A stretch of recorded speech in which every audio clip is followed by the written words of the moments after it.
team.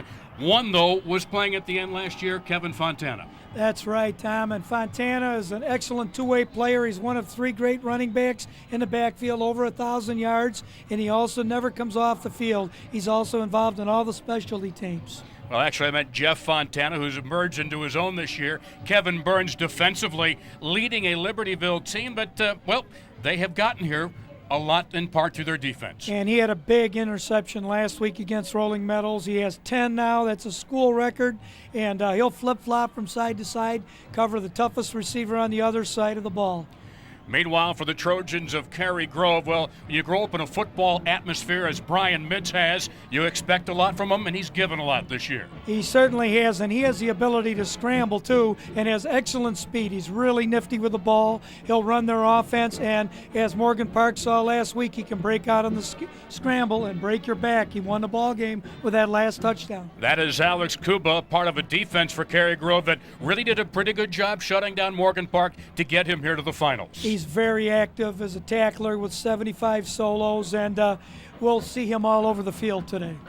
So here we go, the final champion to be crowned here at Memorial Stadium. Let's meet the two teams battling here for the 7A championship as we go to stadium announcer Jeff Fritzen.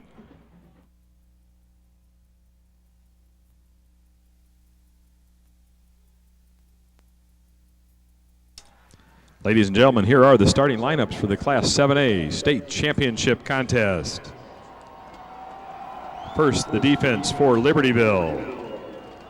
At end, number 21, Ryan Gavigan. At tackle, number 64, Alec Ray. At tackle, number 63, Sean Morgan. At nose tackle, number 35, Greg Larson. At end, number 81, Michael Culberson-Failing. At linebacker, number 17, Matt Norsha. At linebacker, number 22, Kevin Koza. At strong safety, number 7, Jeff Kusayeski. At safety, number 32, Jeff Fontana. At cornerback, number 25, Kevin Burns. And at cornerback, number 24, Dave Romito.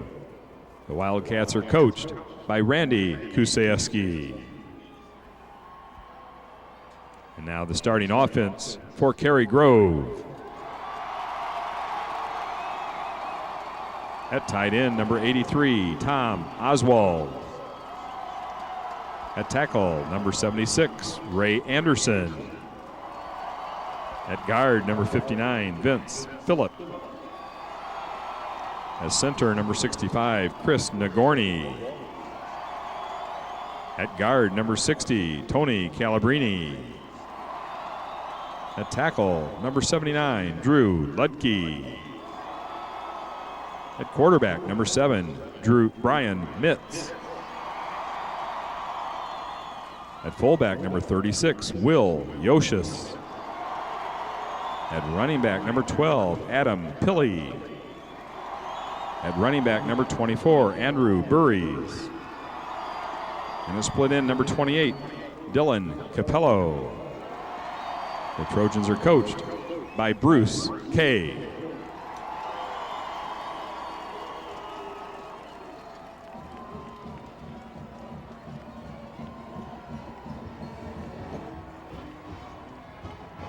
For the Libertyville Wildcats, Jim, they've had a very balanced attack. They're 60 yards shy of having 3 1,000-yard runners as we take a look at their keys to the game. Well, and that's right, Tom. I think they're going to have to spread the wealth. They've got Fontana, Lancaster at quarterback, Nader and Sitz, all great running backs, can carry the ball and hurt you. Defensively, they need to defend the screen. Rolling Meadows hit a couple screens on them. They also went against, who they're defending against Morgan Park. They also hit a big screen, Cary Grove did, for a touchdown. They got to contain Mitz, who's a great scrambler and a very good concealer of the ball. So those are all keys for Libertyville. As for the Trojans of Cary Grove, and one of the things that you like to see Libertyville do, and they like to just load it up one side or the other offensively. That's exactly right, and Cary Grove has to either stem their defense or angle their defense when the Wildcats motion into what's an unbalanced line. They also need to play action pass well with their option look, and they need perfect execution in this game. That's what they did to beat Morgan Park. They really had great execution last weekend. Take a look at the locations in the suburban Chicago area, northern Illinois, where these two schools are located. About 150, 60 miles north of Champaign. Libertyville in the straight north suburbs. Cary Grove out in the northwest suburban area in Chicago. They're not that far apart. Then they come all the way down here to Champaign to determine the 7A state champion. Libertyville will kick off. The weather right now, toasty 39 degrees, but the rain has stopped. The winds have shifted. They're now out of the northwest, even shifted since we entered that information in. And it looks like the temperature is just going to keep dropping. The kick from Matt Partain. Andy Pures will take it in the end zone and will take the touchback. And so the Trojans will start their first drive ever in the state finals from the 20-yard line. And Partain's a great kicker. I've seen him kick into the end zone all the time, and he just did it now, so he makes the opponent go with an 80-yard drive. Take a look at the offensive line, a very solid, thick and strong offensive line. The big guy in there, Vince Phillip, the strong side guard at 282 pounds. Brian Mitz, the quarterback. Pilley and Buries, the running backs, with Yoshis at fullback. The sophomore Capello in there at a receiver. First down for Cary Grove and quarterback Bill Mitz. Handoff straight up the middle to about the 24-yard line. Defensively for Libertyville, they will run a 5-2 with Gavigan, Ray, Larson, Morgan, and Culberson failing the defensive line. Two solid linebackers, Matt Norsha and Kevin Koza, and the four-man secondary, Burns Kusieski, the coach's son, Jeff Fontana, and David Ramito. Second down and 6 for Cary Grove.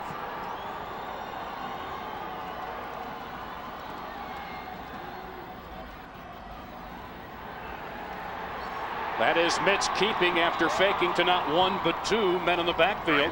And he is held for maybe a gain of 2 yards up to the 26-yard line, setting up a third down. Brian Mitz is an outstanding ball handler. That's the old inside drive series. He rides the fullback. He can give it to the second back, and he's the third option on that play. And last week against Morgan Park, all three of those ball carriers carried the ball effectively. Take a look at the line averages. Cary Grove with the size advantage in the trenches over the Libertyville 5-man defensive line. 3rd and 3 from the 27.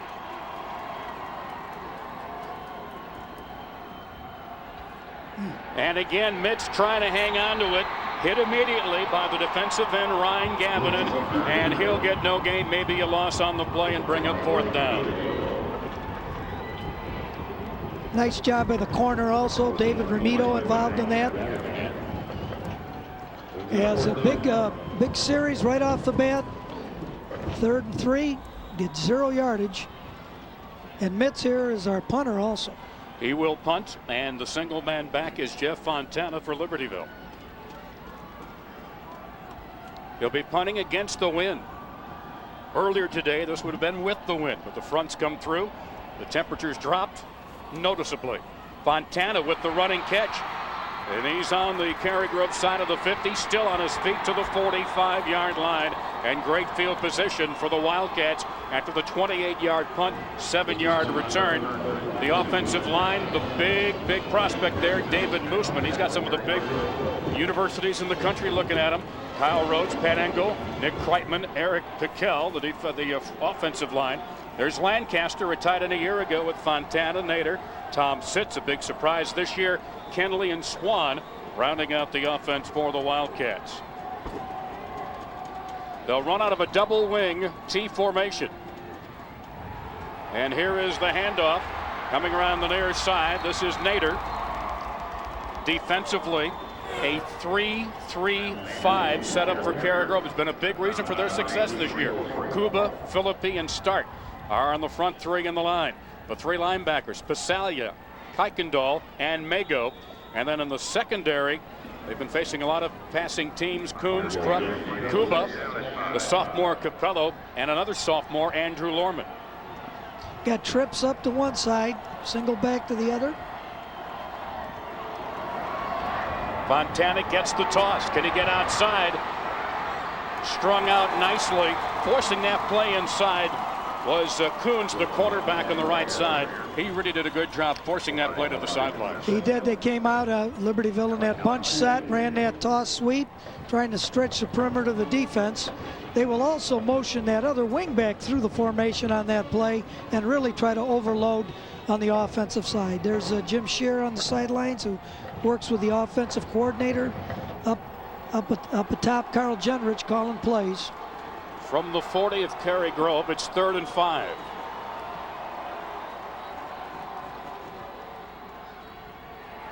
Handoff and hit immediately. Fontana in the backfield. A penalty marker is thrown at the line of scrimmage.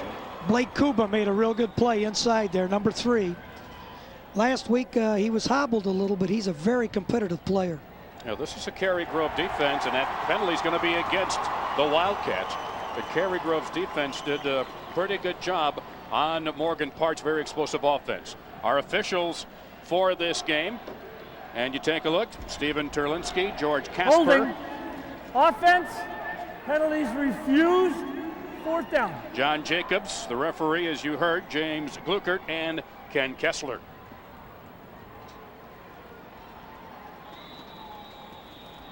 A 4th and 5. Then they're going to decline and assume that Libertyville is going to punt the ball.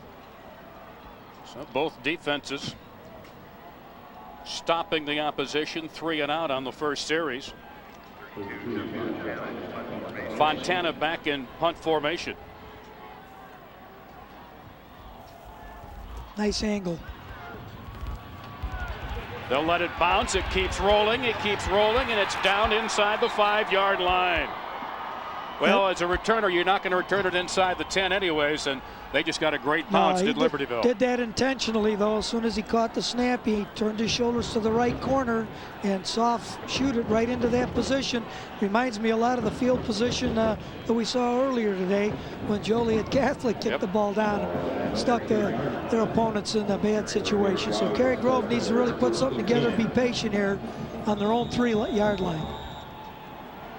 They're rushing the ball almost a 3-to-1 ratio, as you can see on average during the football game. They're a pure option offense. Mitz with everybody in tight in the shadow of his own goalpost. He's in trouble. It's almost he's a brought safety. down at the 1-yard line. He is spun down at the 1-yard line. Looks like Matt Norsha among the Wildcats in there on the stop. It was Norsha, and he almost had the safety on that play. Right now, it looks like Cary Grove's having a little trouble trying to get their offensive timing in gear. And they're doing a lot of lateral things right now. And you know what? When you're this tight to your goal line, you got to pop one straight north and south pretty quickly or get some positive yardage. The longer that ball stays behind your line of scrimmage, the more trouble you can get into. From the 1-yard line, 2nd down. And just driving it straight ahead was Yoshis.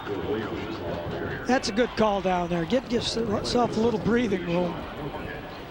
You see the way Mitz carries out his fake after giving the ball off all the time. Does a great job of unselfishly carrying out fakes and drawing attention of people. And then after a while they ignore him. And on a play like that, he has a keep play where he'll keep the ball off that trampoline.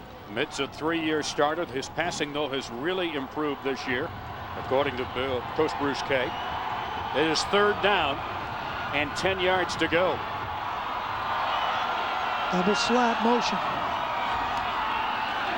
This is Yoshis straight ahead.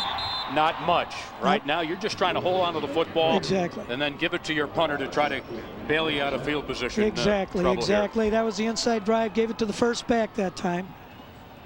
That's a much safer play. So once again, Brian Mitz will punt, and barring one heck of a bounce in a roll, Libertyville will get this ball in great field position. And that coffin corner punt really paid off for Libertyville. Mitz literally in the shadow of his own goalpost as he gets the snap. Oh, and it's blocked. It is blocked by Libertyville. And it is a touchdown for the Wildcats. The block by Ryan Gavigan. Ryan Gavigan came in and just laid out. And was that number 25, Kevin Burns, with a touchdown. We're going to see Gavigan come off the edge here on this punt block. Here's a close-up. We'll see. Mitz is a left-footed kicker. He just took a great angle. See the great angle? Beautiful angle. Got a good piece of the ball. A personal protector. Didn't get a big enough chunk of Gavigan. And then recovered in the end zone. And the point after is good. The point after by Matt Partain. And wait a minute, a penalty marker is down on the play. Specialty teams right off the bat. And the penalties against Libertyville. So they'll try it again. Illegal procedure. Offense will repeat the try. So Pat Partain, I should say, will have to do it again. He was 34 of 43 on the year. He'll try to kick it out of the hold of Jeff Fontana. And Pat Engel is the snapper. That one nearly blocked. He got it. It was almost blocked. And right away, specialties have paid off for Libertyville. Great punt and a punt block. Well, the game not even a minute old. And a big early touchdown for Libertyville. Off the special teams with the punt block. So now Matt Partain. Going to kick it in the end zone again, I would predict. He's got the wind in his back, and he's got a strong leg to begin with. He's also a member of Libertyville's soccer team. Right. Yeah. Kind of a Lend-Lease program, huh? Look at that. And again, taken in the end zone by Andy Burris. And so Burris will just let his team start it once again from the 20-yard line. Well, I know that Libertyville won the toss and elected to defer, and they also have the wind right now because we did get a wind shift. So this first quarter is working out quite well for them. But yet, with the way that Cary Grove has run the football this year, that you wouldn't think that would be a big problem for them. Brian Mitz hands off to the first man through. That's Will Yoshis, the fullback, and he just slams it ahead for a couple of yards up to the 22-yard line. Will Yoshis, three-year varsity player, your prototype fullback who runs hard and keeps those pads low to the turf. That's right. He's 215 pounds, so he's a good load in there, hitting in there, off tackle that time. Call it a gain of 1 and 2nd and 9. Cary Grove yet to really get a big gain on a particular snap yet. Trying to cut through. This is Anthony Burris, and he is hemmed in and brought down very quickly. Kevin Koza in there on the stop, the 5'11" junior. Very mobile linebackers inside with Koza and Norcia. Libertyville's quick on defense. And they've been very strong against the run this year. Very good against the pass, but very strong with their very good speed and lateral quickness against running teams. Third and 10, yeah. Yep. Will Mitz have to put it up?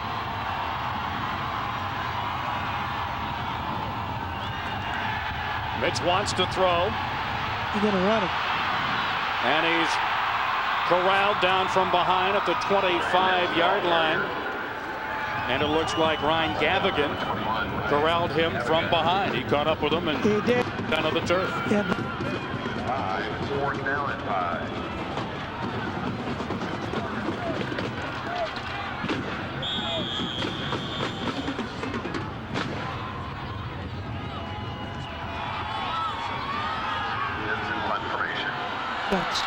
So Cary Grove continues to be a team stuck early in this quarter with poor field position.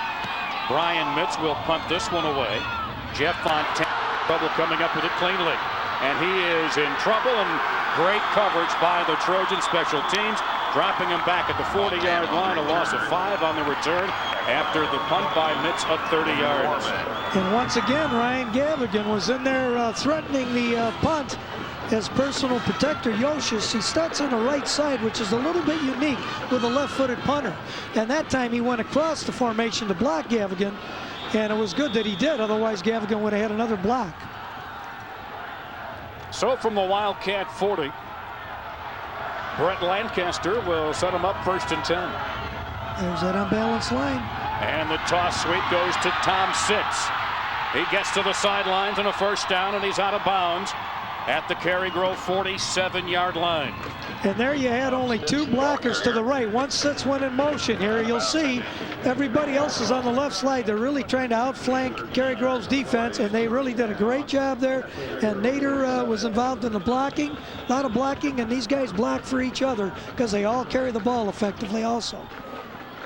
Sitz, one of the real big surprises of this Libertyville team, a team that has 10 new starters this year.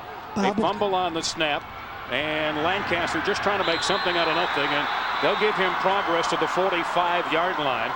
They'll actually pick up a couple of yards on the play. And you're going to enjoy watching Vince Phillip tonight, number 59. He's a real mobile, about 5'11", about 280, and he's mobile. He had a big game against Morgan Park, and he was in with his teammates on that play.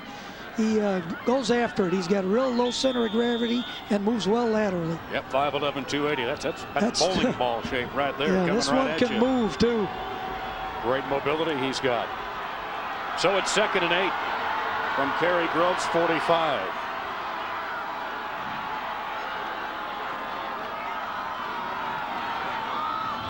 And this is Fontana going through the left side to the 42-yard line and picks up about 3 more. Brett Lancaster reversed out there, but instead of tossing the ball on the toss sweep, that's the counter play to it. Just run the fullback underneath as people fly out of there from Cary Grove. But Cary Grove did a nice job with it. And we'll see also Brett Lancaster, number 4, as you mentioned, was a tight end. He throws the ball quite well. A lot of scoring by these teams. Defensively, you know, they're winning by 2 to 3 touchdowns. So something's got to give here. Libertyville scored 40 or more points 6 times in their 13 games this season. 3rd and 5. Lancaster rolling. And the leaping catch made at the 35-yard line. Kyle Nader in traffic was able to bring it down and get the Wildcats another 1st down. Nader's got exceptionally good speed as we see a trips formation here, and we'll see Brett Lancaster roll out to his right side. He looked deep first, got out around the perimeter, looked back to the inside. Great concentration because the coverage is good over and under there. Nice job by Nader absorbing the ball, catching it with his hands and not his chest. His 34th reception of the year to go with over 1,000 yards rushing. 1st and 10 for Lancaster and the Wildcats of Libertyville. The handoff to Fontana, and the pile drives down to the 30-yard line, where he picks up about 4 more, and they're getting good line surge right now from their offensive line. They sure are, and they want to be able to run that football. As you mentioned, Mooseman, along with all those fellows up on the line, have done a great job this year. And in fact, in the semifinals against Rolling Meadows, Nader really showed some versatility, catching the ball and breaking out on some long runs. So he's quite a threat offensively. Wildcats with a 2nd and 6. There's that overload set. If they wing back motion here. There he is. There goes Sitz in motion. He gets the toss. He's got Fontana leading on the corner, but a great job on the tackle, slicing through the free safety, Alex Kuba, making the stop, coming out of that 5-man secondary for Cary Grove.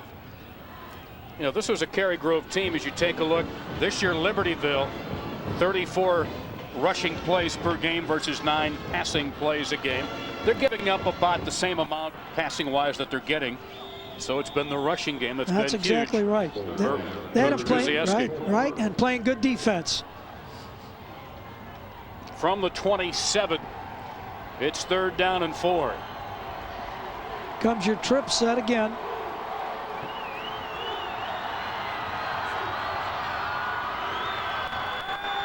Just a quick two-step drop. And it's up wide of Sitz. A penalty marker is down on the play. And I don't know. That flag might be on Andrew Lorman. They might say he got a little piece of the jersey while the ball was in flight. It was coming underneath there. No. Nope. Okay. Legal man downfield. Yep. That can happen on a scramble. Although it usually doesn't happen on a two-step drop. No, but he waited. He hitched. He waited. He waited. No loss of down as you get at the higher levels of football. We had an ineligible man downfield. That penalty is refused. 4th down. So it'll be 4th down. And let's see what Randy Kusiewski does here. Facing a 4th and 4. The ball just outside the 27-yard line of Cary Grove.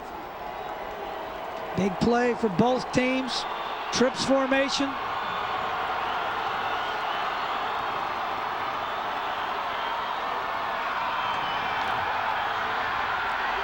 Lancaster's keeping, and he's brought down at the 25-yard line. Good Shy defense. of the first down. Kevin Pasalia from the linebacking spot coming up to make the initial hit. Good coverage upfield. I mean, Lancaster had a good look at it upfield. He didn't want to just throw it into a crowd. He's a big, strong young man and thought he could get it running the ball. Big play for Cary Grove. Not a bad call, though, even though for Libertyville, the ball's at the 25-yard line. You're not going to gain much on a bunt. No, that's exactly right. The only thing I was wondering is with Partain, as good as he can kick, there's nothing wrong with a three-pointer. Got the wind at his back right now. I guess Libertyville was feeling they're playing with house money with the 7-point lead early. That's true. A minute 51 to go in the first quarter. Straight up the middle. Will Yoshis, the senior, as he gets it up to about the 29-yard line and picks up 4. And Bruce Kay, I like what he's doing with his team. They're not pushing any panic buttons. They're going to try to keep running the ball. He'll mix it up, but they're trying to probe that defense and show a little patience. It's only 7-0 game and plenty of time left. About a minute and 25 till they get the wind at their back. Brian Mitz, who ran for 120 yards and passed for over 100 yards in the win over Morgan Park, faces 2nd down and 8 yards to go. And once again, Yoshis, he's been the workhorse out of the backfield. Now you got to figure as he gets the ball to the 31-yard line and gains 3, it's been basically the Will Yoshis show. When does Mitz, as the end of the quarter comes, at some point he's going to start using the other weapons in his backfield. The timeout has been taken by Libertyville with 1:04 to go, I should say. And that's an excellent call because they want to stop him here and force Cary Grove to punt into the wind. All right, we've got a timeout on the field. 7-0 Libertyville as we hear from your network sponsors.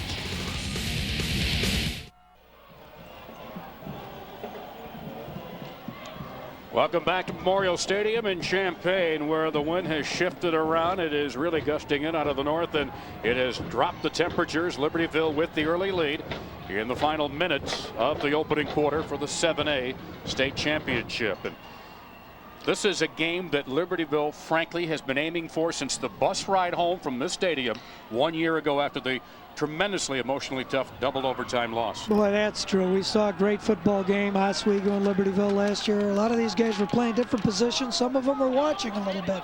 And now here they are back and have an opportunity to do something really special. Big play here, 3rd and 5. We'll see Mitz probably do something a little different on this play.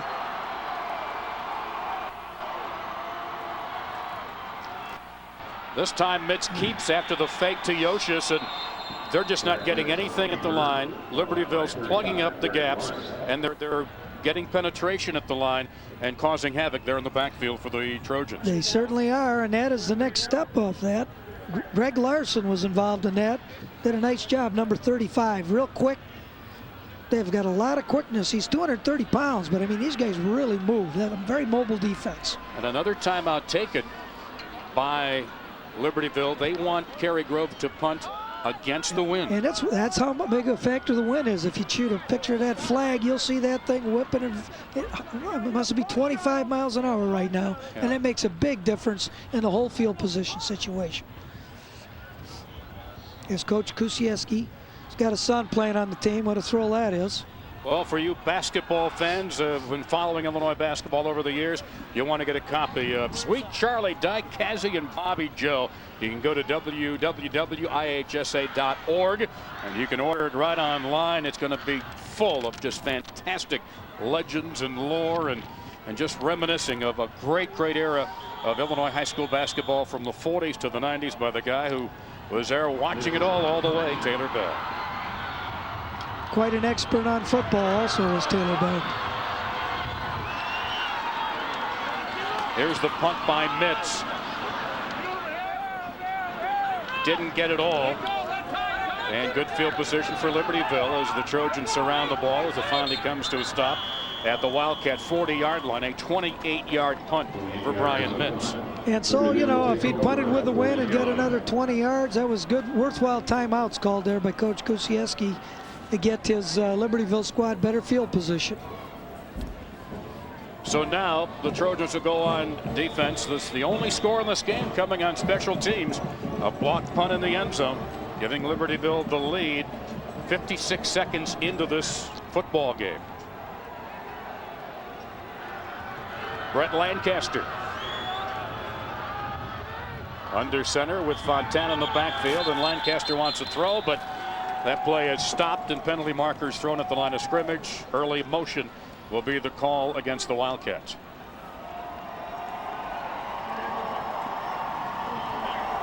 Offense, 5-yard penalty, remains first down.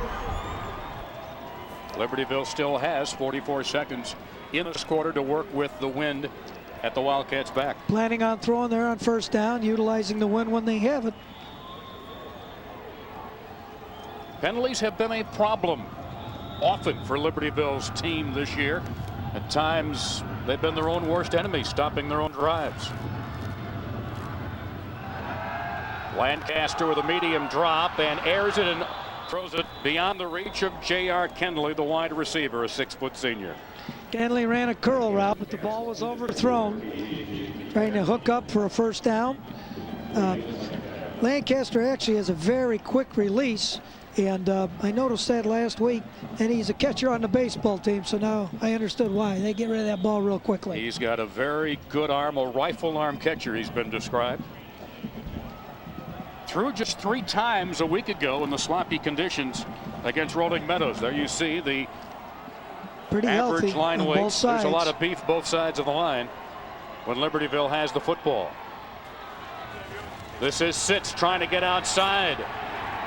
And he is brought down from behind. Kevin Pasaglia in hot pursuit from the backside was able to bring him down. One Sitz was slowed up by the interference ahead of him. That's right. And Alex Kuba was up there. He plays a lot of defensive secondary work, but he supports very quickly number 27. And I'll tell you one thing I've noticed, as much as Libertyville is trying to really stretch that defense to the perimeter, we're seeing really good pursuit by Cary Grove to the outside. But are the Wildcats now setting him up for maybe a little quick shot right inside, right up the middle by perhaps Fontana? That's the end of the first quarter here at Memorial Stadium, as after one quarter Libertyville leads 7-0, and back with second quarter action after we hear from your local stations.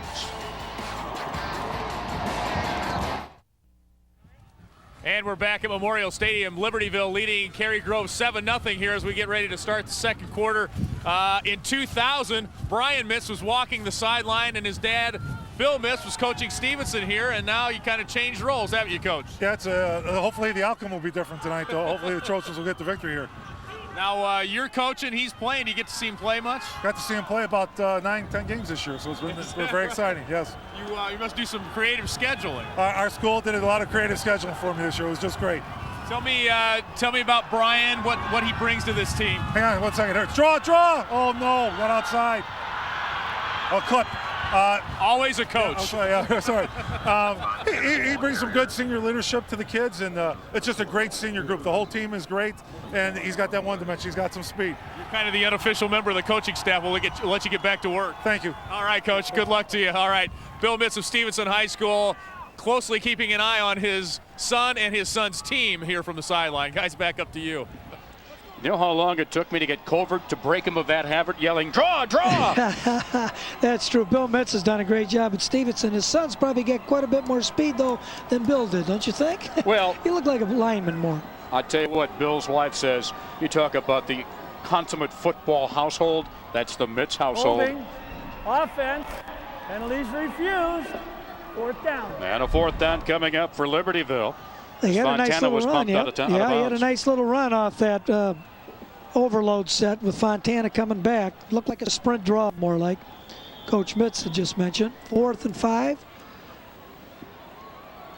Libertyville is going to have to punt into the win now, so we'll see how it works out for them. First time for Fontana to punt into the teeth of that 28-mile-an-hour wind.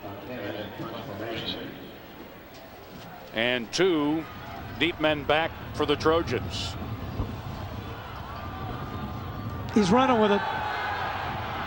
And the quick kick. Well, he didn't have any room, and he had the option.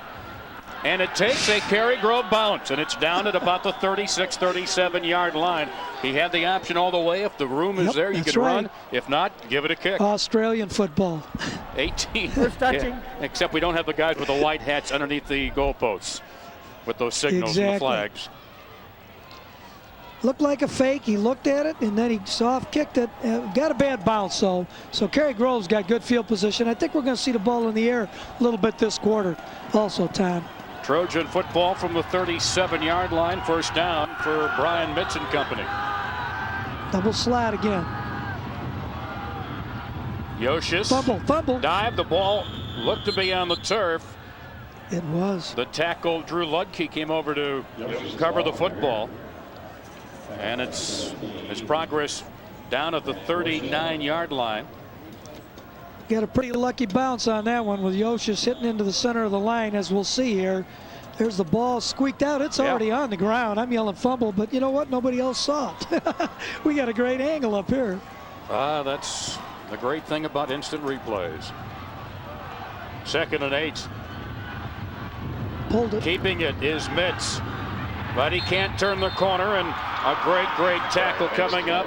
Matt Norsha, the senior linebacker. A year ago, Matt Norsha's mom was watching at home, battling leukemia. She has successfully battled leukemia, and she's in the stands tonight. What a great thing. What a wonderful thing. And her son is really doing a nice job, and it's wonderful that she can see him play.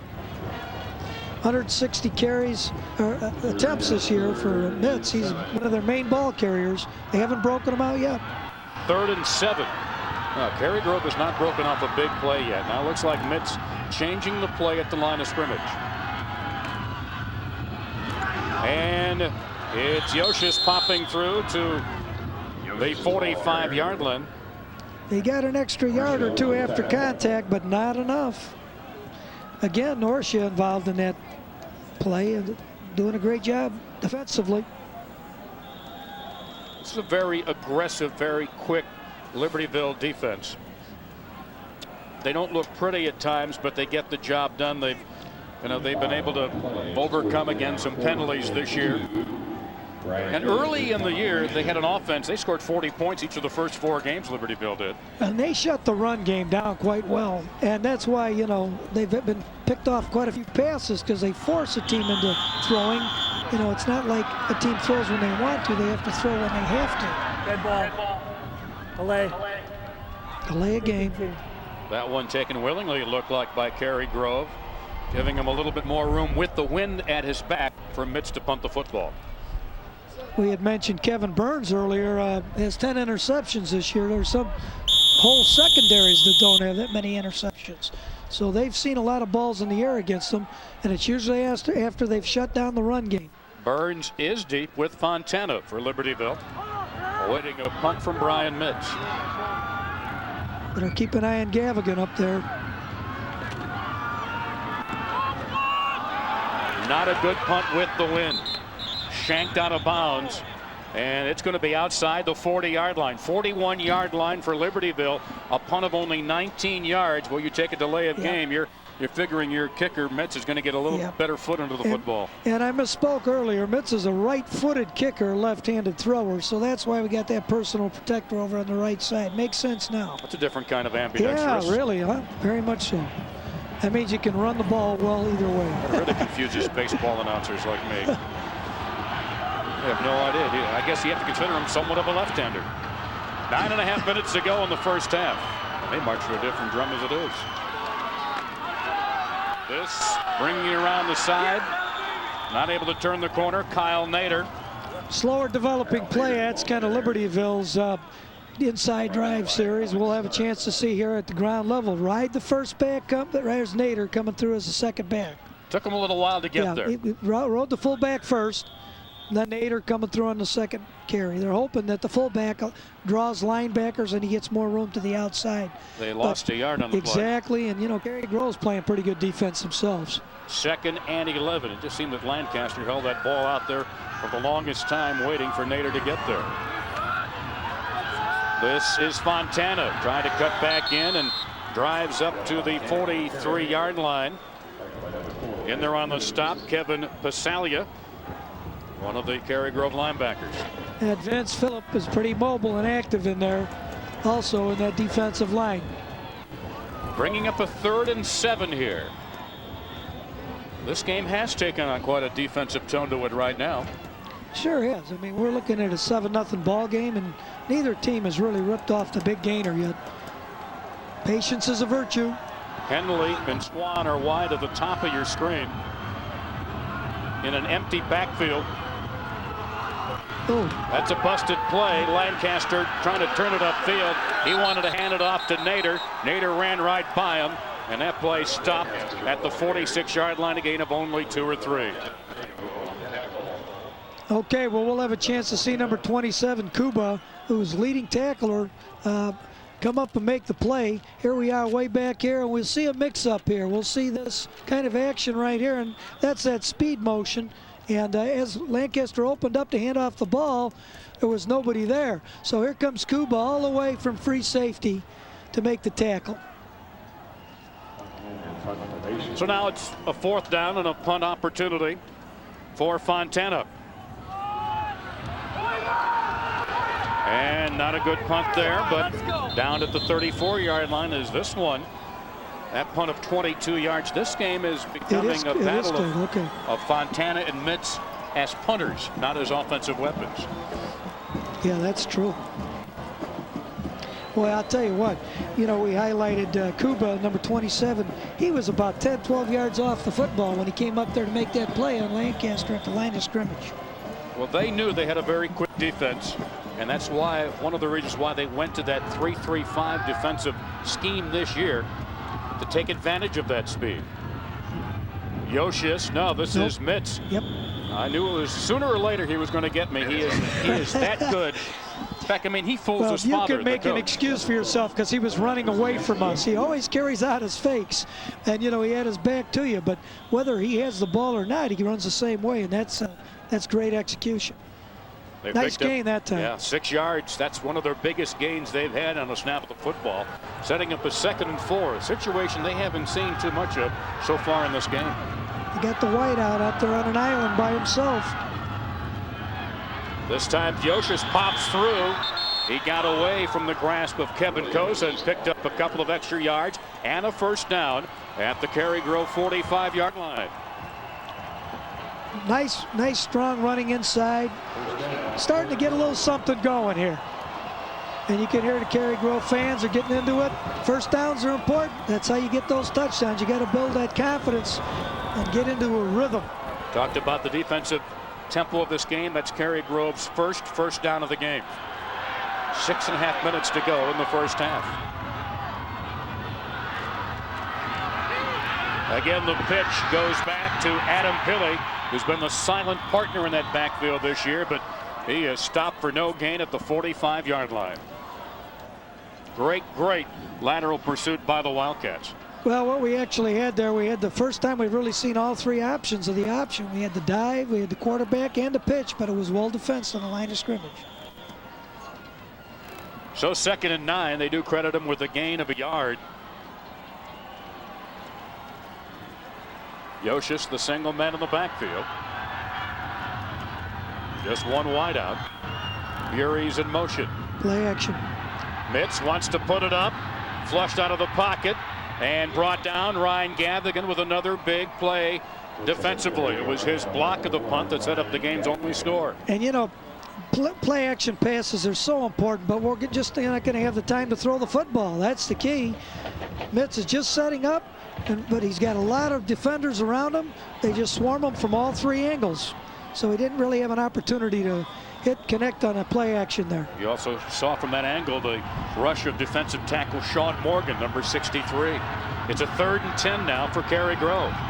They have been bottled up through most of this game by the Libertyville defense. Well, Mitz just dumps it off to Buries, sniffed out well, and on the tackle, Kevin Koza. And that's the play that went for the big yardage last week, that screen pass to number 24. And I'm sure that Libertyville's practiced that a lot, and as Buries doesn't get the big gainer on the screen pass this time. Nice play defensively by number 22, Koza. So the Trojans get a first down, but that's all they get. And once again, Mitz will be in the punt. They may come back to that call again, but maybe on first down like they did last week, because a lot of times your defensive teams are always thinking screens and draws on 3rd and long. Fontana and Burns are back. And Mitz the punt. And that one goes out of bounds. And Libertyville will come out in pretty good shape out at the 28-yard line, where they will start the next drive with 4 minutes to go in the first half. 7-0 in favor of Libertyville, as we'll be back after we hear from your local stations. Timeout.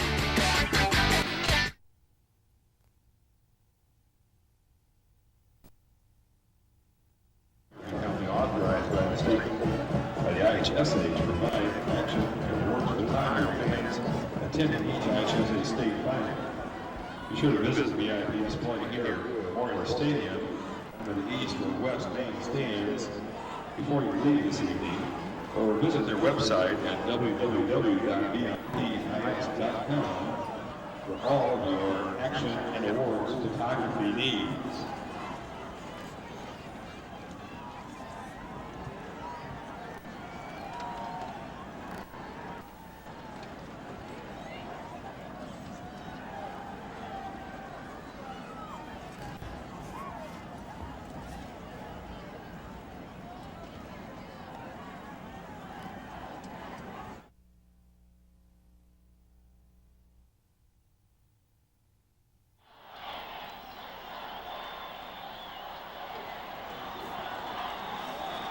Back to Memorial Stadium in Champaign with 4:18 left to go in the first half. Libertyville with the football in a 7-0 lead from the Wildcat 28-yard line. Lancaster hands off to Fontana, who's wrapped up immediately as knifing in there one of the strong safeties, Andrew Lorman. This 5-man secondary, they actually have 2 strong safeties. And that's right, they'll roll them up a lot of times with Lorman on the outside coming in. We'll have a chance to see this play. Reverse out, outside in pressure. See that right off the edge. Nice job by Lorman. Just because you may have a 5-man secondary, you can cheat and bring them up on the line a lot. They become like linebackers a lot. 2nd and 7. Lancaster. Oh, he's gone. Oh, he's busted through. And dragged down by Lorman, the sophomore, at the 32-yard line. A 33-yard run for Lancaster. And that's a great play. It looked more like a follow play. It's predetermined as we have a chance to see the ride fake. It's like an option almost, and Lancaster pulls the ball, breaks a tackle. Kuba was up tight, but he got through the penetration. Now nobody's left, and Lorman's running the angle down and makes a big play. Excellent. That's our first real big gainer on the ground. You know, I think that Lancaster made as great of a late read. He saw that Fontana was about to get hit behind the line of scrimmage. Exactly. And somehow pulled that ball out of his belly and came up with the 33-yard gain. From the Trojan 34, first down Libertyville. Counter. This is Tom Sitz, and he's inside the Cary Grove 30-yard line. Tom Sitz, usually a great blocker, but this time gets the call. And he had Mooseman here pulling in front of him, as you'll see, on a nice counter play. Good reaction by the secondary, and once again, Kuba up there to help get in on the tackle from his free safety position.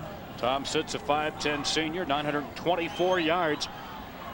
He came into this game 76 yards shy of giving them 3 1,000-yard rushers for Libertyville.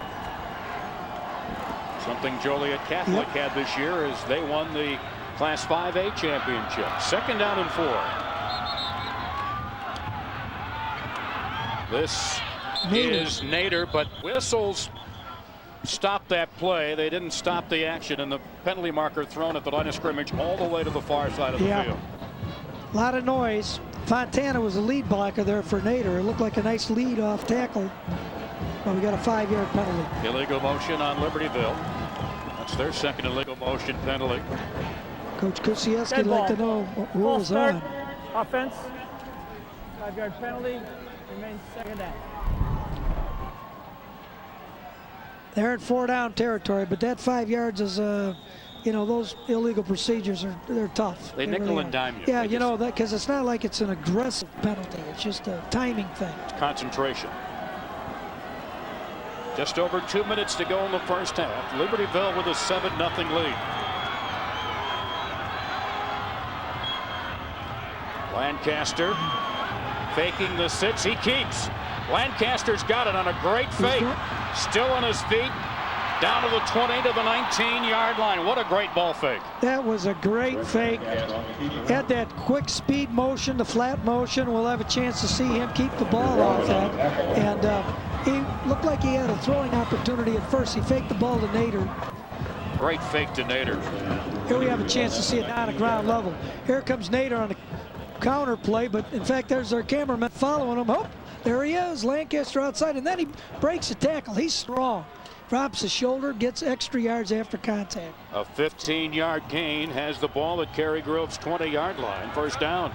Fumble on the missed handoff. Cary Grove and Cary Grove comes up with it. A bad exchange between between Lancaster on the running back, and Cary Grove dodges a huge bullet there. Because you can feel that Libertyville was building offensive momentum. Well, we'll have a chance to see it right here. Nice view of it. It's just a matter of the Fontana popping in there. Somebody punched the ball out. I think 59. He didn't recover, but I think he punched it out. It looked to me like, I'll give him credit, Vince Phillip looked like he punched it out on the tackle. Nice job. They needed that one. Play action. Libertyville's first turnover of the game. A penalty marker thrown as Mitz scrambles and throws it away on the near sidelines in the general vicinity of Dylan Capello, one of the 4 sophomores that see regular action on this Cary Grove team. In fact, he's played 4 positions this year, Capello has. Well, and I'll tell you what, Cary Grove's got to give Brian Mitz a little bit more time. We get such great pressure. That time Michael Culberson Failing was in there, pressuring him. As we'll sort out the penalty. Holding. Offense. Remains 1st down, 10-yard penalty. From the spot of the foul. You got to be smart about your time right now, though, right, Tom? I mean, look, look where you're at on the field. You're only down by 7. But well, remember, Libertyville burned those 2 timeouts at the end of the first quarter to take advantage of the win. They only have 1 timeout remaining if they want to get the ball back. From the 10. Straight running play ahead for Will Yoshis. That's a good call, actually. Bruce Gay's thinking the same way. You're looking at the clock. You're saying, hey, let's eat some time here. We got 90 yards to go, a minute 16. Let's not do anything stupid. Just exactly. Don't make a costly mistake that might turn into a cheap touchdown for Libertyville. And actually, we saw it earlier. It was a tough situation. Joliet Catholic game. I mean, it was huge. It was huge down there. When Morris had the fumble down on their own field position 2-yard line. Has been a big factor with the conditions today. Wet and rainy early, very cold and windy now. Yoshis, who has been their workhorse, slams it out to about the 17-yard line, and Matt Norsha, number 17, in there on the stop for the linebacker position. And I think Libertyville will burn their last timeout. Libertyville. That's it for them. Good call. And last. 44 seconds to go in the second quarter. We've only had 4 combined first downs for these 2 teams in a defensive struggle. 7-0 late in the first half, as we hear now from our network sponsors.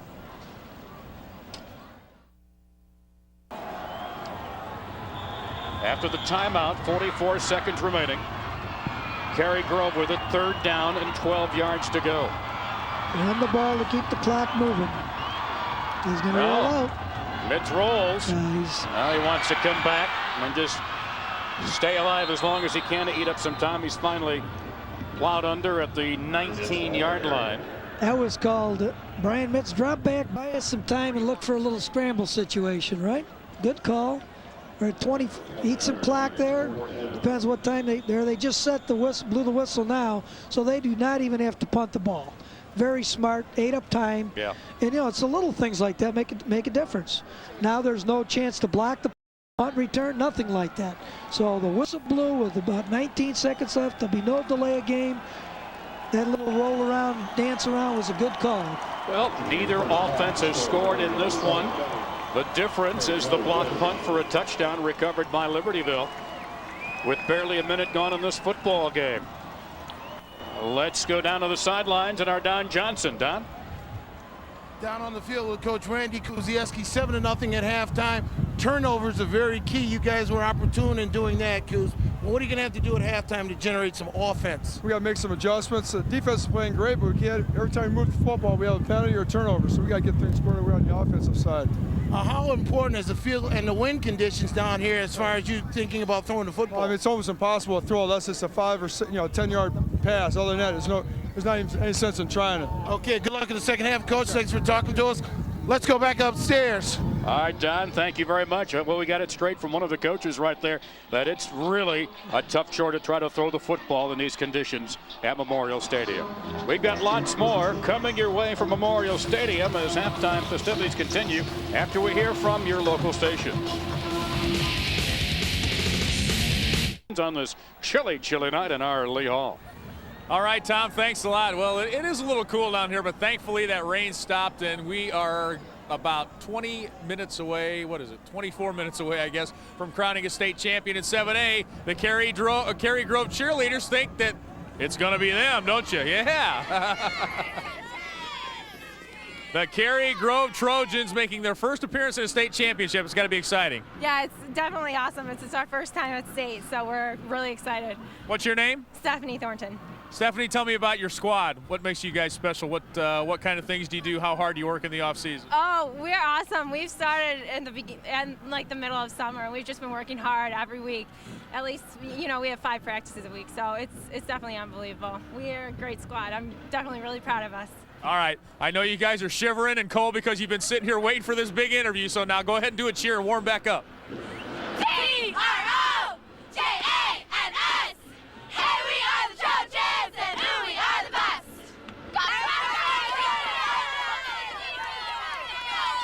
All right, Sue Pop, come on in here. Sue Pop is the principal at Cary Grove, and congratulations on making it here to Champaign for the first time in school history. Well, thank you very much. This is extremely exciting for the communities of Fox River Grove and Cary, and it's just been a fabulous season all the way around for our football team and a lot of our other sports too.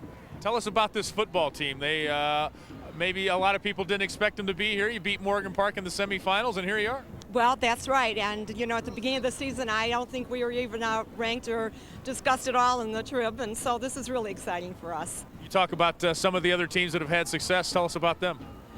Yes, our cross-country team, our girls swimming team, our golf. We had one golfer who took, I believe, 9th in state, and I know I'm going to forget, but it's been a wonderful season, athletic season, all the way around. We had a pep assembly at school on Wednesday honoring all of our teams, and it's been probably the best fall season we've ever had in the history of Cary Grove High School. Other than athletics, what are you most proud of from Cary Grove? What kind of programs do you have there? What about academics are you proud of there? Well, I'm really proud.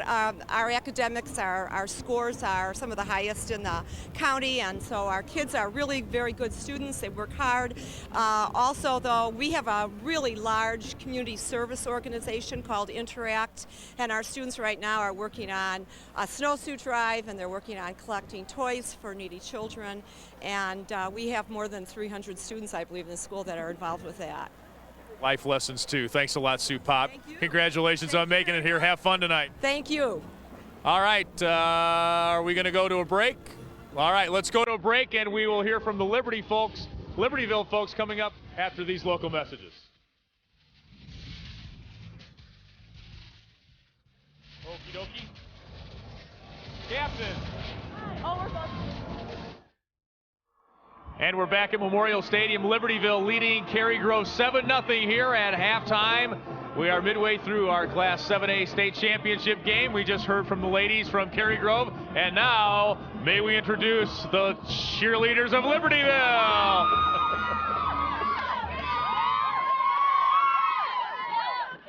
You're not even faking anymore. You're just freezing, aren't you, honey? I'm freezing. It's so cold out here. She's going straight to the blanket. We've got a couple of the co-captains here. Is it Shauna and Jasmine? You were here a year ago cheering. This has got to be very exciting for you to come back this year. Oh my God, yeah, it's amazing. We're so lucky to be able to have this chance to come back here. It's just awesome. Jasmine, you were in the stands last year watching, and now you're here as a cheerleader. That's got to be a lot of fun for you to be a part of this squad now. Yeah, it's really exciting to be able to cheer for the team because my brother's on the team, so just like all the support and everything from all the fans also. All right, let's go down here. Tell me about this squad, how hard you work in the offseason, that kind of thing. This squad is amazing. We've already gotten a camp. We have gotten our nationals bid. Hopefully we're going to state this coming up weekend. We have our first regional, and hopefully we'll qualify for state. And we've been working hard all summer, and this team is amazing. We have a great group of girls, and we couldn't ask for more. We're doing amazing this year, and just hopefully we'll get great results in our competitions. All right, let's get those body temperatures back up. All right, let's do a Libertyville Wildcat cheer. The Wildcat's back here wearing his Trojan garb. Let's hear a cheer. R-B-I-T-Y-V-I-L-L-E. Oh yes, we know we're the best. W-I-L-D-C-A-T-S, the Wildcat team is hot, and we can't be stopped. Nice job, ladies. Nice job. Let's bring Joe Wojtena in here. Joe is the principal at Libertyville. Come on in, Joe. Don't listen to the camera guy. He just works here. Congratulations on getting back. It's good to see you again. Tell me about this football team and about making it back here 2 years in a row. That's a great accomplishment. Well, last year we were undefeated, as you know. We were down here. We lost in double overtime. But we received the second place medals, and we were walking back with the coaches, and the coaches says, you know, Joe, we're going to be back again next year. And the team dedicated themselves. They worked extremely hard during the summer and during the season. They're undefeated again this year, and so far we're up. We hope to take the big trophy home tonight with us. That had to be a great motivator, but were they able to put it in perspective and say, you know, we made the state championship game, and a lot of teams would have traded places with us? Yes, I know, but they are really committed this year to win the trophy. We had a big pep assembly before we came down, and everyone's excited. Everyone in Libertyville is excited, and many of them are here tonight. Tell me about Libertyville High School. What other things you're proud of? What else goes on there that we should know about? Tell other people in the state. Well, I think the entire community is very proud of our school. We try to excel in all aspects of our school, academics. We've got a great athletic program. Our music program and fine arts is one of the best in the state. Our entire extracurricular program is really excellent, and we're very proud of all of our students. More than anything, they're just great, great kids. Just happy to be with them. I understand you're stepping down. Is this your last year? Is that right? This is it. Last chance to being a state champion. Good luck to you. What are your plans? Probably move to Florida where it's just a little warmer than tonight. Let me know if you're adopting, all right? Absolutely. Joe, thanks a bunch. Yes. All right. Joey Wojtena and the Libertyville Cats. We'll be back with more second half action coming your way after these local messages.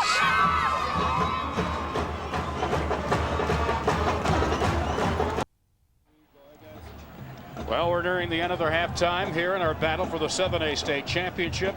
Right now, it's a 7-0 lead for the Libertyville Wildcats. Hi, everybody. Tom Stalker, Jim Covert back with you. A defensive struggle in the first half, but still some exciting plays to take a look at as we look at highlights from the first half. Again, only one score, but lots of exciting action in this first half, right, Jim? A lot of great action. This was right down almost a safety where Mitz got pulled down on about the 1 foot line early in the game. Really good defense there by the Wildcats. Now here's the punt block. Ryan Gavigan takes a great angle, flat angle. Yoshis was a personal protector on the right side. He moved left, but he moved left a little late.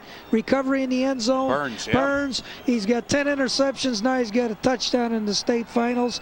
And there's another angle of it. It was just he laid out, so often young men don't take the right angle, so he knows how to block the punt, and that's such a big thing early, and that was set up by a punt by Fontana to get him down there to start with. Now we'll take a look at Brett Lancaster. He rides Fontana in there and then pulls the ball, made a read, and was off to the races, switches the ball to the outside arm to protect it, and if it wasn't for a nice angle there by number 20, Larman, he would have been in the end zone. Here we'll have an opportunity to see another fumble. We've had a couple of them in the ball game, and big recovery down there as they were going down for pay dirt. So that was a nice play by Cary Grove. That the only turnover of the first half, and as you can see, the two teams' defenses really have taken center stage so far in this game, and the only score set up by special teams. Neither team offensively has been able to score in this one so far, and it could very well set the tone for a defensive second half as well. Well, I think we're going to see that, and Brian Mitz hasn't had much time to throw when they have wanted to play action. Such great pressure by Libertyville's defense. You heard Coach Kusiewski talking about how hard it is to throw the football. Usually coaches are very optimistic about those things, but he was being realistic. I mean, it's a 25-mile-an-hour gale down there. Let's take a look at some of the stats from the first half. As we see, only 5 total first downs in the first half combined. Well, that's true, and a couple breakout runs, though, rushing for Libertyville. That one long one by Lancaster, three for 15 yards and penalties. Not too bad on either side of the ball. Time of possession, pretty close. Just a lot of defense and some specialty teams. Very big, very big. And so you would think in the second half, a turnover, a takeaway, a mistake, a penalty that could stall a drive. Right now, you're at the kind of a game where one play makes the difference in this one. A fumble recovery, calling a timeout at the right time as a coach to make a team punt into the win rather than punting with it. All those little things are going to add up. We get a 7-0 game. Should be exciting. Who knows what's going to happen? Take a look at some more stats from the first half, and I think if you're Cary Grove, you're kind of saying, we really haven't seen what we've been able to do all this year, but our defense is letting us hang in there, much like the game last week against Morgan Park. You should take a look at more stats. Well, and the third down attempts, 1 for 5 and 0 for 6. So, that's big time. That's a compliment to your defense, but somebody's going to have to come up with a big play. That's all there is to it. And, the throwing game has been pretty much non-existent. But you know what you can do? If you get a play-action pass going and dump that short ball out in the flat, they still have to cover the deep receivers. And so you might be able to get a ball to a guy like Fontana coming out of the backfield short in the flat and then let him run for the big yardage after he makes the catch. All he's missing is a chalkboard. Let's go down to the sidelines and Lee Hall. Lee. All right, Tom, thanks a lot. We're with Bruce Kay, Cary Grove head coach. First trip ever for your school here to the state championship, down 7-0 at the half. But I tell you what, other than a blocked punt, it was a heck of a first half. Yes, we need to execute better on offense, which is obvious. Our defense is doing a heck of a job.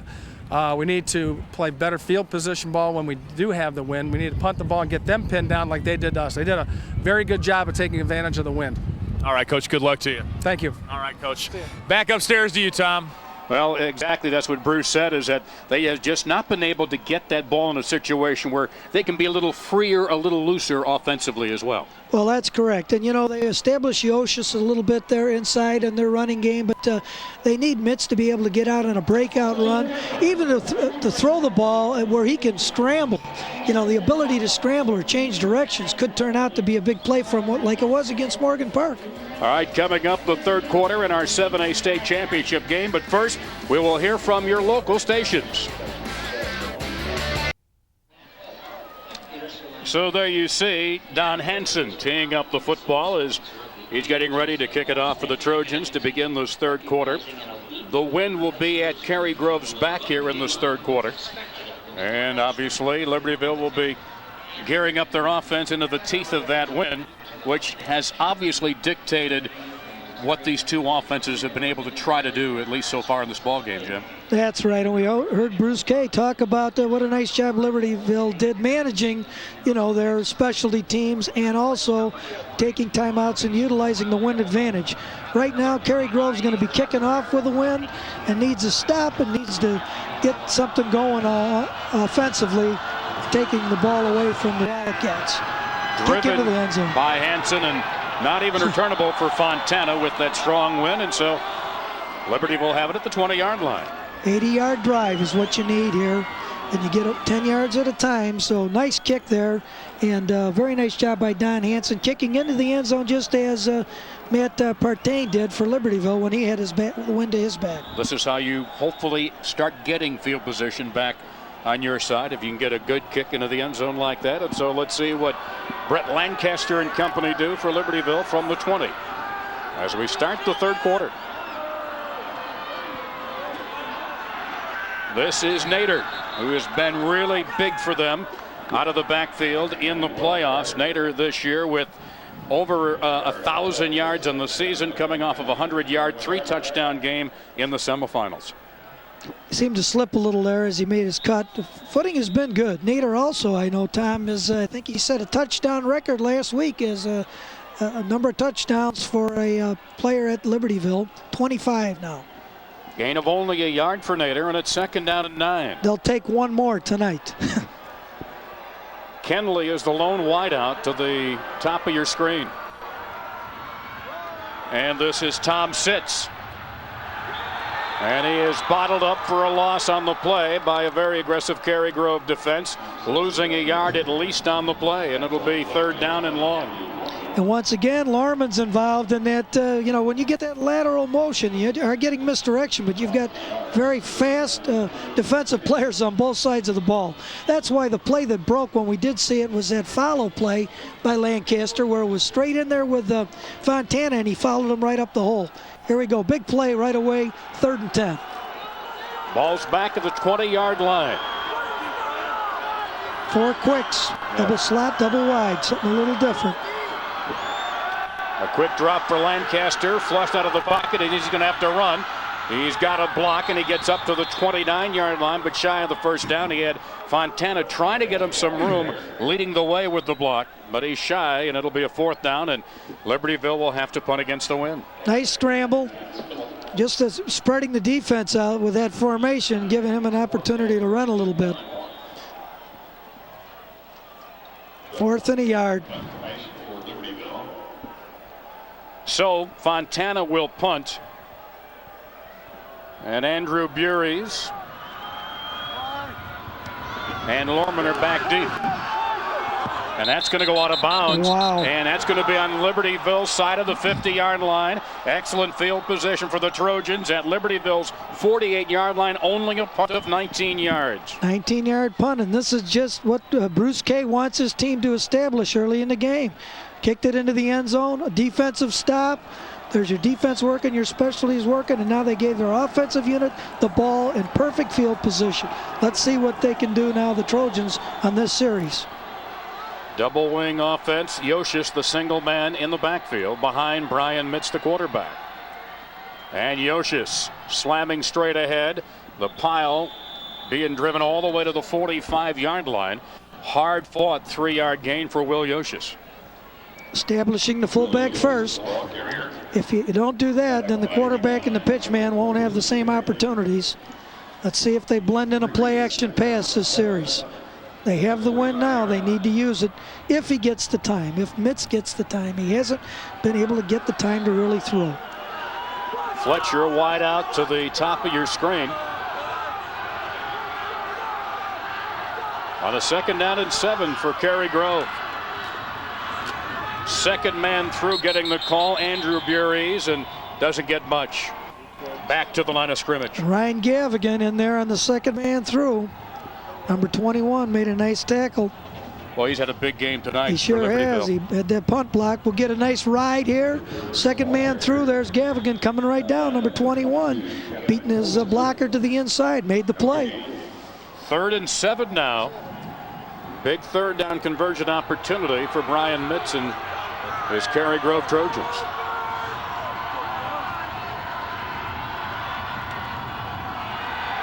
Mitz, the pass deflected, broken up at the line of scrimmage by the defensive end, Michael Culberson-Failing. He just got both hands up there. You see number 81? There. That's right. It looked like Mitz was looking for a curl route, but you'll see Michael Culberson-Failing, number 81 here. As we get a nice angle down low, you'll see the hand go up right there. Timed it out very well. Beautiful job of playing defense. Nice job. So Cary Grove unable offensively there to take advantage of the field position, but they got a chance to pin Libertyville really deep in their end if they can get a good punt here from Mitz. A high snap at Mitz, gets it away, he got a flag, he goes too. down, and a penalty marker is thrown, and that's going to be very costly to Libertyville. If Mitz is okay. Mitz slow in getting up. You know, he was such a headsy young man on that. That ball was snapped high, as we'll see, and instead of taking steps, he just kicked it. Roughing the kicker. Let's see what happens here. Yards, we'll get the high snap. Down. Great view from the end zone. Look at this vertical. Now he just kicks the ball. He's going to just go up and kick it. Nice ISO. It's like a receiver. He just kicks it, doesn't take his steps, but he gets nailed, and that's definitely a good call. You know, Sean Morgan, 63, rolling into the kicker, getting the 15-yard personal foul penalty and automatic first down. And you were talking, Tom, just at half about that play that could change the momentum and something that would happen. This could be the one right here to make a big difference. Brand new life for this drive. No doubt about it. It stalled for Cary Grove. And down here, we're in 4 for 10 territory, most likely.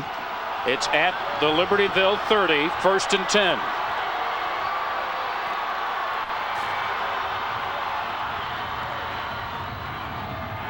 Mitz keeping, pitches it to Adam Pilley.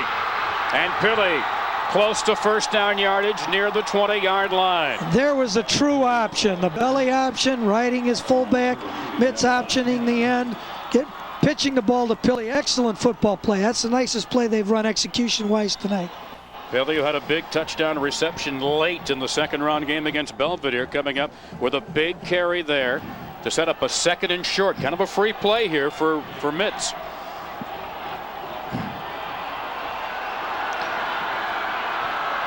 Second down and about a foot. And Mitz may be changing the play. Trap. Yoshis, first down yardage and then some, down to the 13-yard line. Brought down by Kevin Koza. Nice play. Got him a little off balance as Tony Cialabrini, number 60, pulled on that play, as we'll have a chance to look at it. There's your pulling guard. Goes right underneath it. He trapped. Cialabrini is not very big, but did a nice little job kicking out the defensive lineman who penetrated upfield. Yeah, coming over from his weak side guard position. 1st and 10 from the Libertyville 12-yard line. Cary Grove trying to capitalize on that costly roughing the kicker penalty.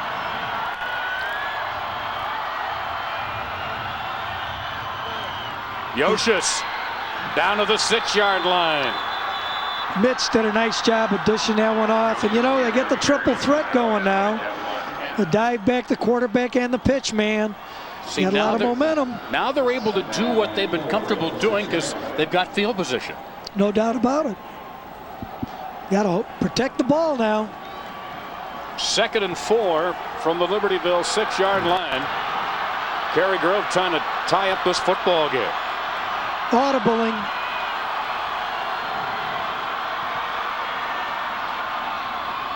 Yoshis hit immediately and spun down inside the 5-yard line.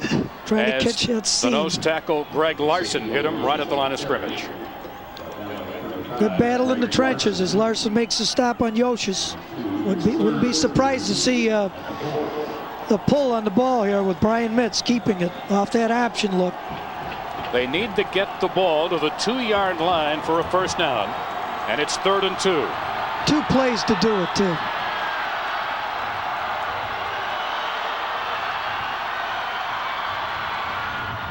Bootleg.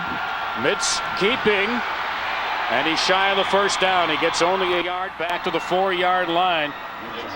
In fact, he gets no gain on the play, and it'll bring up 4th and 2. Well, and they've been swarming and containing. He was looking for his tight end on the bootleg. Little bootleg off. He had number 83 working the corner, Tom Oswald, in the end zone, but he's contained, tries to scramble, and he made a big play against Morgan Park scramble, but that time he was handled. Lineman Drew Ludke is down on the play there at the 4-yard line. Certainly hope the young man's all right. That's been one thing that we have seen throughout the 2 days here, that with some hard-hitting football and conditions less than ideal, that we've been blessed with very few of these kind of situations of stoppage of action to check a down player. That's right, Tom. Clock stop, 5:37 to go, third quarter. Libertyville leading 7-0, and Cary Grove facing a key 4th down call coming up. Little shot of no.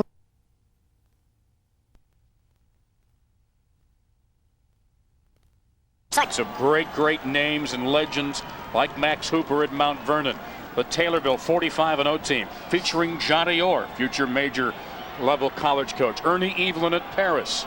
Galesburg, Thornton, Elgin. Good stocking stuffer, huh? Good idea. Taylor Bell's worked in the high school realm for years and years, and knows his stuff. And you can see they help Ludke off the field. And this will be 4th and 3 from the 5-yard line. Again, whoever's going in for Ludke, what a situation to move into the football field. Their super subs in there, Joe Mangoni.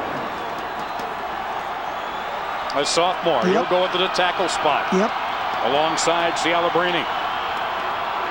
Early motion from Tom Oswald coming up out of his 3-point stance. That's going to cost him 5. And that's going to change the play.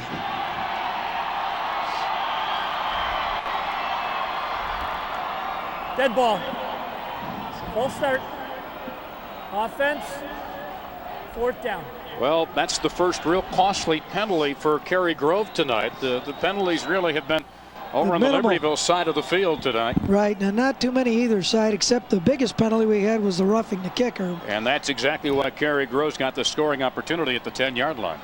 And I think they're going to take themselves, let's see, are they going to go for their 3 points right here? 22, Don Hansen is their field goal kicker. He's got the wind at his back. Hansen is 2 of 6 this year. Brad Nelson will hold. Chris Nagorny the snap. This will be a 26-yarder and a penalty marker thrown. They took too much time. Dead ball. Well, delay the game. That's big. That's back-to-back oops right there for Cary Grove. Yeah, what happens is, you know, you're talking about it. You had a play called. You were focused as a coaching staff. Then you get the 5-yard change. Then you're thinking, hey, let's change the play. No, let's kick it. We need 2 scores anyway. Need 2 scores to win. Hansen's longest has been 38 this year. He can make this. Will be 32 with the wind at his back. It's on its way. It is good. Cary Grove is on the board with just under 5 minutes to go in the third quarter. Well, they almost shot themselves in the foot, but they did come up with some points, and we'll see what happens. 7-3. Timeout on the field. Now let's hear from your local stations.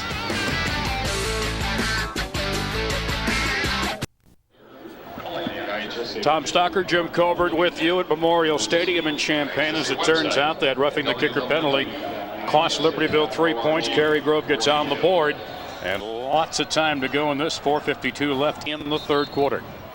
Cary Grove didn't come up empty on that drive, but when they had it down on the 2-yard line on 4th down, they were going to go for it. Had the delay of game call, and then or the offsides, illegal procedure, and delay of game. But nice kick in a pressure situation there by Hansen. 7-3, and they got the wind at their back.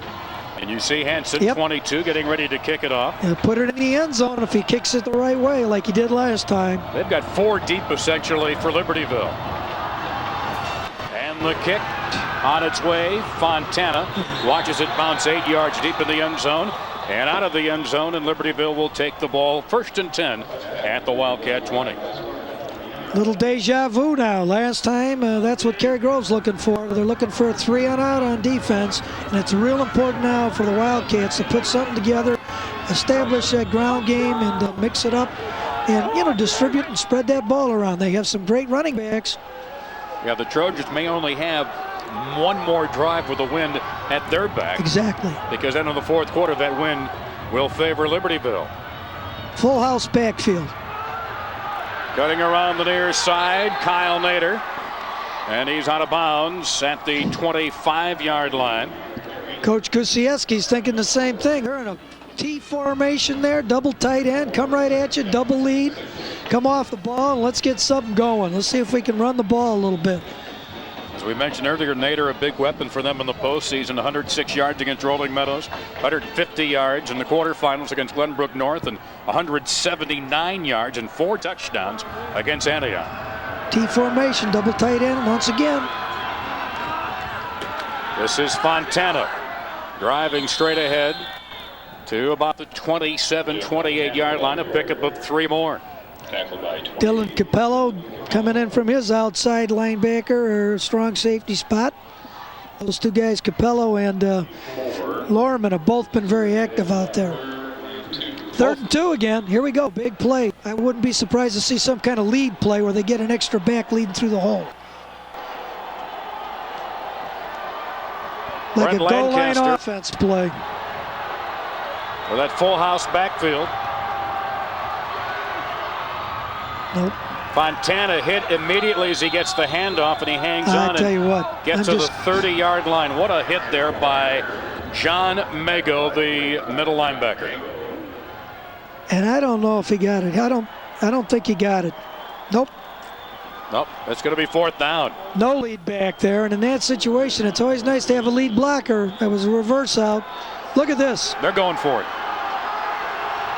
Wedge it, sneaking. They got a big, strong quarterback. Oh, my. What a gutsy call. It's close, a good call, and the spot of the football will be crucial here. They will spot it just across the 30. That's enough for a 1st down. Wow, huh? Coach Kusiewski kind of putting it all on the line, trying to run in behind big Mooseman. Well, when you were Libertyville, you've got a whole ton of what-ifs after last year's loss to Oswego. You don't want to have any more what-ifs here. Well, that's true. But remember, we're still in the 3rd quarter. So a fresh set of downs from the 30-yard line for the Wildcats.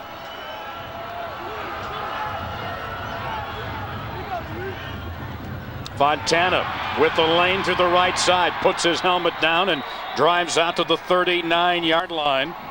Again, Mago on the stop defensively for Cary Grove. Sits on that flat motion play, and then a nice carry by Fontana there.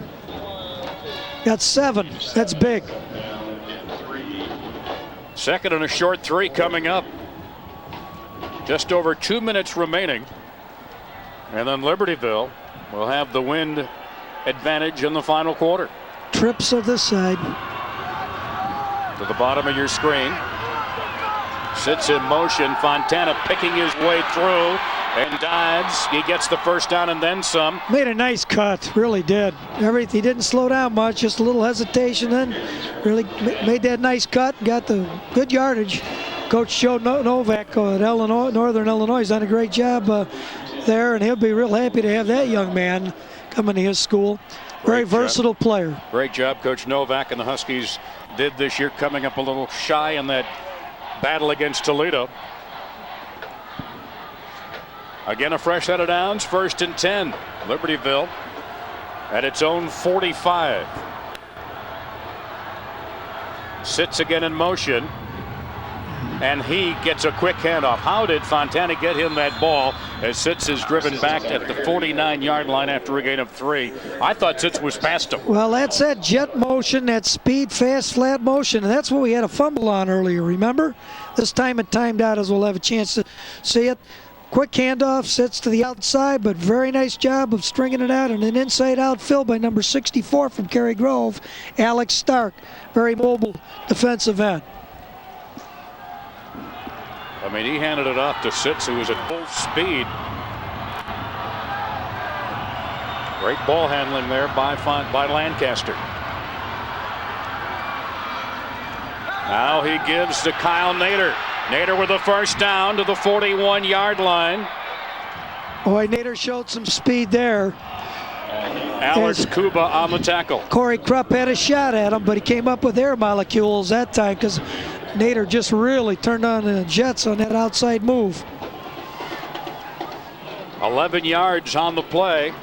And another first down, the longest sustained drive for either team right now in this game, this current drive for the Wildcats. And this is an excellent response to the field goal by Libertyville. They're going to have the win in a few seconds. At the Cary Grove 41, first down. This is Sitz. The hole closes up quickly at the 40-yard line after a gain of only a yard, maybe a yard and a half. That'll likely be the final play of the third quarter. Another nice play by Alex Stark. This time he's playing more in the middle of that three-man defensive line. Call it a gain of a yard. And as you see the clock that's going to be it. Down. Libertyville certainly will let that clock wind down so they can have the wind at their backs. And so we've got a quarter to go, 1 quarter left in the Illinois high school football season. In our battle for the 7A state championship, back after your network sponsors.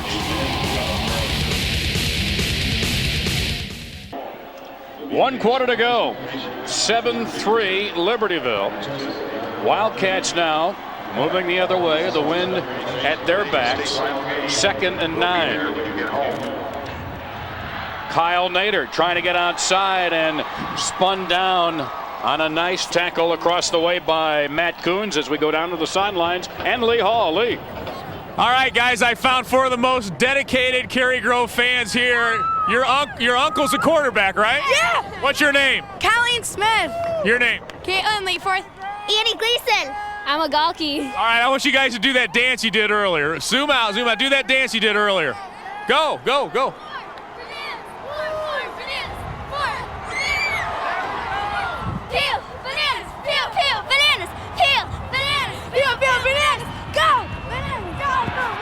Well, they're peeling bananas and going bananas down here, Tom. These guys are dedicated fans. That's what it's all about. Back up to you. Good job, ladies. Well, if you're going to go bananas, why not do it at the state championships? A penalty marker is down on the play on the pass intended for J.P. Kenley. Pass actually a bit underthrown and looked like Corey Krupp had a chance to break it up, but we got a penalty against the Wildcats. Well, a little more aggressive call that time by Libertyville, but they did get the penalty anyway, even if they'd completed the pass. Illegal procedure. Illegal formation, offense, penalties refused, 4th down. Good decision. So this drive stalling here for Libertyville, again apparently because we already had 1 roughing the kicker penalty. That helped Cary Grove get on the scoreboard. Now the shoe is proverbially on the other foot. Might see that nice little coffin corner kick here. Fontana Angle. gets the snap. There it is. Fair catch called for inside the 10. Oh my. On the 6-yard line. Yep. Let's go out onto the sideline, and another of our colleagues, Don Johnson. Big Don. Down on the sideline with Martha Kuzieski, wife of Randy Kuzieski. Seen a lot of football. What'd you think on that 4th and 1 when Randy went for it? Well, I was actually pretty excited to see it because I felt like we had some momentum going and we just needed to move the ball and keep the time going off the clock. So. Now you're nervous because you have your husband coaching, but you have your son, John Kuzieski, out there playing safety. I'm actually not nervous. I'm just excited. I mean, as a senior in high school, to have your final game be the state championship game, what can be better than that? They're going to get it this time? I sure hope so. They have the spirit, the teamwork, the unity to do it. They've got great athletes. I think this is it. Okay, this is the final quarter. Let's go back upstairs. All right, thanks. All right, Mitz, after keeping it on the option, dropped for a loss by Jeff Fontana at the 5-yard line. Well, they do bring it back to the line of scrimmage, so call it 2nd down and 10. Great tackle by Fontana out there on the bounce out by a very shifty quarterback.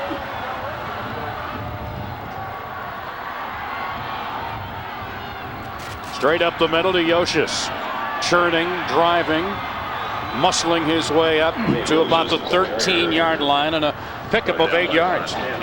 Nice inside play. And he's been their journeyman inside. He's gotten quite a few yards after contact, and 215 pounders, live legs. That's what you hope to get. Big third down play here, 3rd and 3. Whose hands do you put it in?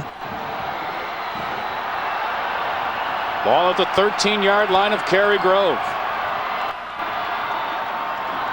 Mitz looking to throw. Now he's in trouble, and he's spun down to the turf back at the 5-yard line as Alex Ray among the defenders in there, along with Greg Larson, drop him for a loss. And Greg Larson's just very active as a defensive lineman. We'll have his chance to see on the drop back. It's a play action pass, a lot of pressure.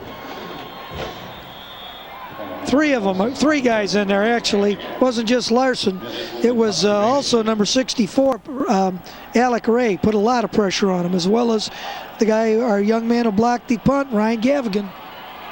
Big punt here. This is the same situation they were in the first quarter. Mitz just gets this one away. Didn't get enough on it though, and Libertyville will have excellent field position. Looks like it's going to be at the 27-yard line. Wow, a 20. That's 20-yard punt. And the worst thing you can do in this game is have to punt into the wind. We've seen it on both sides of the ball. It's like one of the best offensive weapons for a team is to see the other team have to punt into the wind. All right, let's see if we can get an update on an injury. Go down on the sidelines, Lee Hall. All right, Drew Ludke, who was injured just a little bit ago, they have had a bag of ice taped around his ankle. They had to put him on a cart, and they've taken him off the field back to the locker room. So it doesn't look like he'll return, guys, back upstairs. And it looked like Lancaster fell back on the football as he just pulled away a little too quickly from center. That's what you do not need. This is an opportunity here for Libertyville to put a little distance between themselves and the Trojans. Just a matter of not getting the exchange. Very important. The ball's on the ground. And luckily for Brett Lancaster, there weren't any Trojans defensive linemen right there seeing that ball go down the ground first. In tennis, they'd call that basically an unforced error right there. Those are the exactly ones right. that really come back and get you. Cost you a play. It's 2nd and 10. Hands it off to Nader, trying to cut it back inside. A penalty marker's thrown on the play as Nader is stopped at the 24-yard line after a gain of 3. But let's sort out the penalty. Another penalty against Libertyville. And you know, the left side of the line really came off and caved it down, but Nader elected to bounce it outside there. See what the call is. Good shot. It might be holding. Coming after the snap, and since he didn't stop it, you would tend to think it's going to be a 10-yarder. Holding, offense, still 2nd down, 10-yard penalty. Yep. Got to get in his ear a little, right, Coach? There's an old saying, you can almost call holding any time, but I think the officials have done a real nice job thus far of just keeping a nice balance in the game, and we haven't had that many penalty calls. That'll make it 2nd down and 20 yards to go. Lancaster to throw. It's complete to Carson Swan, who's out of bounds at the 29-yard line as he picked up another 8 yards. Carson Swan is lined up at the right tight end here. We'll have an opportunity to see him off the little play action, and runs a sideline route, and that ball's thrown nicely with the wind, and you know what? They can utilize that now. Makes a difference, but you get a little more confidence with that. No doubt about it. And they're throwing out of that full house double tight end set, and it's definitely a running formation, but play action passes out of that are very nice. 3rd and 11 for Libertyville from the 28-yard line, and the clock is stopped by the officials. Timeout, you guys. Timeout. Time is out. Libertyville. Libertyville called a timeout. We had trips formation there. I was trying to figure out who you guys was. Yeah. It was Libertyville who takes the timeout. There's Jim Scher coming out there to the huddle. He works with the offensive coordinator, Carl Jenrick. Jim does a real nice job with the offense. This Libertyville team this year also had unsuccessful seasons from their freshman and sophomore teams, a combined 20-0 there. We've got a timeout on the field with 8 minutes to go in this championship game as we hear from our network sponsors. Welcome back to Memorial Stadium with 8:07 remaining in this battle for the 7A state championship. Tom Stalker, Jim Covert, Lee Hall, Don Johnson and company with you, our IHSA TV crew. What a great job they've done over these 2 days in less than ideal conditions, but bringing you all the pictures, the sounds, and all the excitement as 8 state champions will be crowned here this weekend. This is the 8th and final one. A 3rd and 9 coming up here for Libertyville. Big play, but you know, we got to remember, if they don't get it, they got Matt Pertain as a field goal kicker. Let's see what happens. They're going to come out with trips to one side. Yeah, they go 3 receivers to the top of the screen. Fontana the lone setback. That's Nader in motion. Fontana, Lancaster I should say, looking to throw.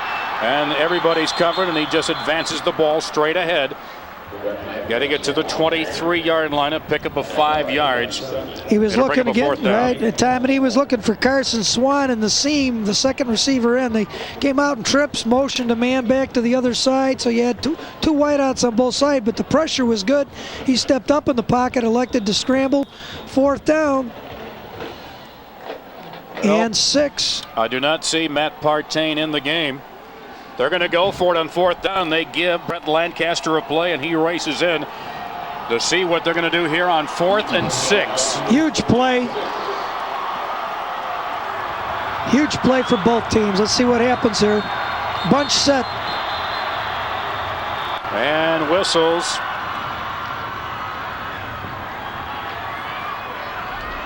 Time is out. Libertyville. And Libertyville takes another timeout. So we'll take a timeout as well with 7:15 remaining in this 4th game. We will hear now from our local stations for these words.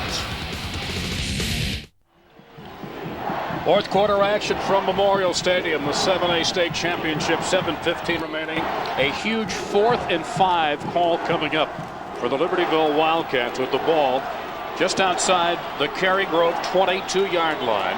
A 7-3 Libertyville lead. Trips to the left, single back to the right, wide out.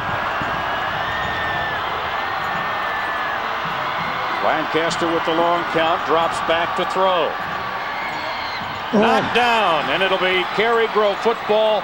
The pass batted down by the linebacker J.T. Kuykendall. Kuykendall got right in that throwing lane. We'll have a chance to see. Lancaster had great protection there. As he drops back, he's looking for that square end route, and there's Kuykendall getting right underneath it. And he was thinking, why did I knock that down? Why didn't I just catch it and run with it? Because they had better field position by just knocking it down. I don't know. He could have been in the end zone. Straight up the middle, and a big gain for Will Yoshis as he churns it out to the 34-yard line and picks up a 1st down. And that kind of run and those kinds of gains, if they can keep it going, will eat up clock and get them down by the goal line. They got about 7 minutes, plenty of time, no need to push the panic button. Gain of 10 yards on the carry, 1st and 10 for the Trojans from their 34.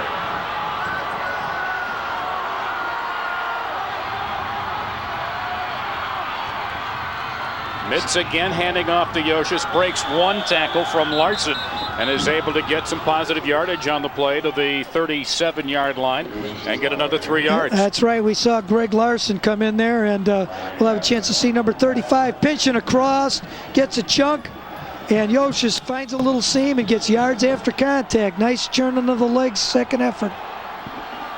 2nd down and 7. Mitz looks over the Libertyville defense. Now looks to be changing the line up the play, or the play at the line. Yoshis straight ahead, nothing.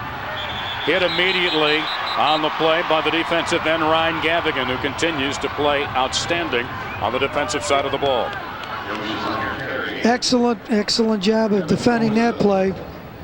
Number 7 also made a nice, got in on that. Kusieski, yeah, John Kusieski, coach's son, made a nice play. Randy said it's been just a special thing to be able to coach his son no doubt this about year. It. What a great thing. Big play, 3rd and about 4. Cary has not converted a 3rd down yet tonight. And it looks like they're short here. They are. They're coming back to the well again on that inside play to Yoshis, which he gained some real good yardage on the 1st down in that other series. At times it does look like Cary Grove gets very, very conservative and gets a little one-dimensional. Well, look at this. 4th and 2.5. Yeah. 4th and 5 call it minutes. 3. You got to let Mitz carry the ball some way. Mitz calls the play at the line. There he is. Mitz keeping. Trying to get outside. No. And Libertyville will take it over on downs. Mitz stopped about 2.5 yards shy, and it's 1st down, Libertyville. And I'll tell you what, that was just a great play there by Jeff Fontana, mirroring Mitz all the way.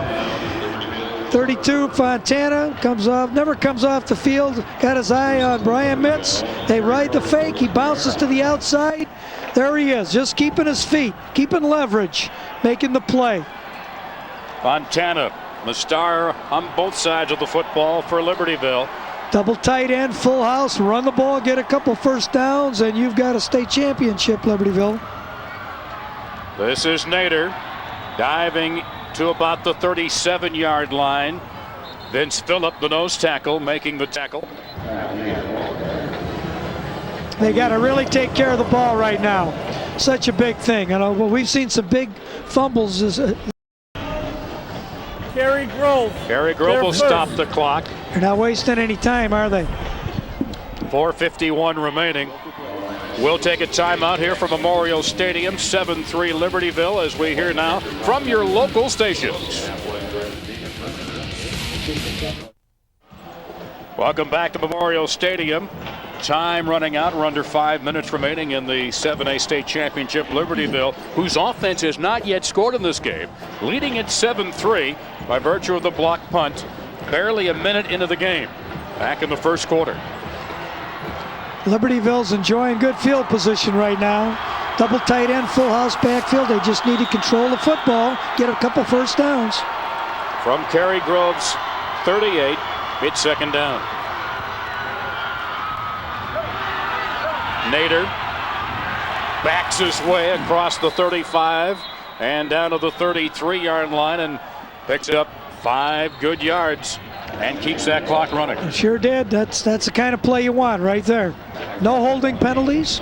And Cary Grove's going to have to get in there and start punching that ball out when they come in. And you heard in the background, Cary Grove has burned off its 2nd of its 3 timeouts. And we will take a timeout here in Champaign. 7-3 still the score. Libertyville in front as we hear from our network sponsors. Big 3rd and 2 for Libertyville. And a big opportunity for Cary Grove's defense to make a stop. 1st down, Fontana keeping it, wrapping both hands around the football and twisting his way for a 1st down of the 30-yard line. And he went just outside. Jeff Fontana went just outside those 4 penetrating linemen for Cary Grove. He took it a little hole wider, kept his legs moving, and that's big. And Cary Grove's used a couple timeouts, which was very important for them to use them because you can't save them. But now, with that 1st down, I think they're out of timeouts. They have 1 left. 1 left. 1 left. They called 2 quick ones. 1st down from the Cary Grove 30.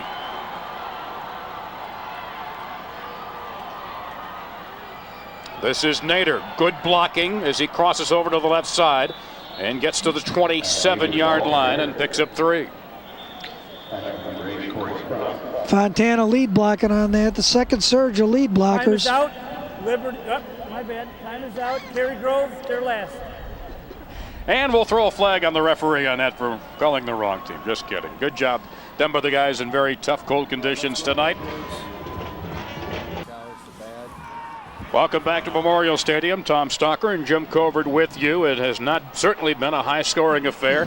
This one, a defensive struggle all the way. 4 minutes and 9 seconds left to go in the 4th quarter. And this is a 2nd down and 7 for Libertyville from Cary Grove's 27-yard line.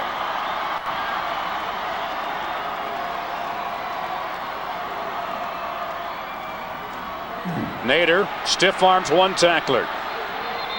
Finally forced out of bounds across the way by Dylan Capello at the 28-yard line as we head down to the sidelines, and our Don Johnson.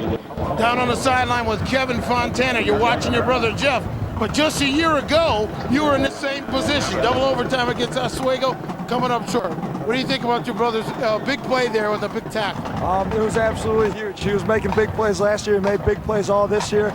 Couldn't be prouder of him. Happy for this whole team. I think they're going to pull this one out today, too. Okay, you're at Illinois State now, right? That's right. Walking on there playing football. Congratulations. I'll let you watch the game. Let's go back upstairs. Thanks a lot. All right, good to see Kevin once again, as this time it is Lancaster keeping, and he bumps his way down to the 22-yard line. You know, a year ago, Kevin Fontana was really the featured running back for Libertyville, while his young brother Jeff, in fact, missed the first 6 games with that broken leg, and really energized the defense when he came back to that ball club and allowed Jeff to get his own identity set. That's very true, and you know what? A lot of fun there. A little roughhousing going on in that family when they were little, I bet. Yeah, it could cost a few lamps, a few pieces of furniture, and a field goal try here. Here's that leg now we were talking about. Matt Partain out of the hole to Fontana. 40-yard try. It would be his longest of the year. Bad snap. Fontana keeps. He's got room. And he has got a first down at the 13-yard line. What a big ad lib there by Fontana. And that was not predetermined because there was nobody rushing down. They were all blocking. It was just a low snap, and he handled it properly.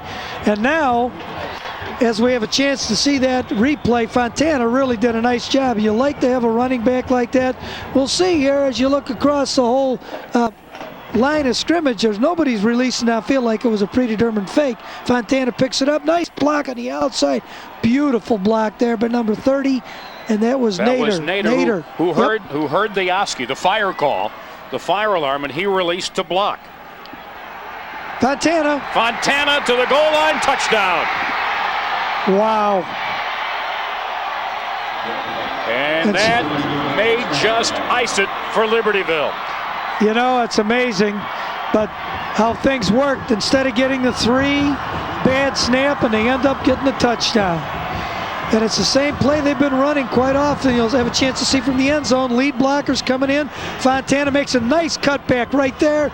Keeps his legs alive. Wow. I mean, he's running through about 60 guys got their arms and legs and hands on him. You know that old sportscaster term, not to be denied? Not to be denied, how you that's for describe sure. Fontana right there. The point after is good. Did he get it? Yep. 13-3 the score. No, they did not get the extra point. It missed, so it is a 10-point lead at 13-3. And now just 2:42 remaining, and Cary Grove's got to come up with 2 scores somehow. The irony of it, you get the bad snap on the field goal attempt. Fontana ad-libs, gets the first down, and then the next play, rip off a big gainer, and then there you go. You get yourself a touchdown. Special teams figuring prominently in both of Libertyville's scores. Yeah, exactly. Yeah. Exactly. One good and one that was ad-lib, a and that's part of it. Huge block by Nader. He hears the fire call, meaning there's a fumble snap. He releases to block and helps deliver a key block to help Fontana get that first down, and then Fontana, on some individual effort, gets the touchdown. Exactly. And, you know, he does not come off the football field. No. He's on the football field all the time. He returns punts. He's done so much. Nice job by the whole front there, too. Nice job by that line, opening up some holes. Kreitman, Moosman, Rhodes, Piquel, Engel, been working hard up front to try to get yardage today because Cary Grove has been very stiff up there on the defensive line, very tough. So Partain, number 10, getting ready to kick it off. Should be into the end zone if he does what he's capable of doing. Again, Partain, a member of the Libertyville soccer team. Sure takes a big run up. He gets his kicks in 2 sports, huh? Andy Burries will down it in the end zone, and Cary Grove, with not much time left, will start this drive at the 20. And Coach Kusiewski's starting to think, hey, you know, you got 2 minutes, but hey, we might get it this time, and we'll have a chance again. Take a look here. Brown angle. Nice job by the Sturge coming off in front. Good lead block in there by number 35. And you know what? Fontana just keeps running and churning those legs. That ball almost came out there, but he held on to it. That may be a carry that they talk about for years in Libertyville. Curl. Mitz completes the pass at the 30-yard line as he completes it to Steve Fletcher. Nice job there. Got to hurry up offense. Nice throw by Mitz on the curl route. 11 yards on the passing play, 1st and 10. Mitz throwing again, and hey, a great diving catch. Yes, the catch is good at the 42-yard line, and once again, it's Fletcher. That's nice job there by Fletcher on that curl on the first down, and then on the deep sideline, throwing into the short side of the field that time also.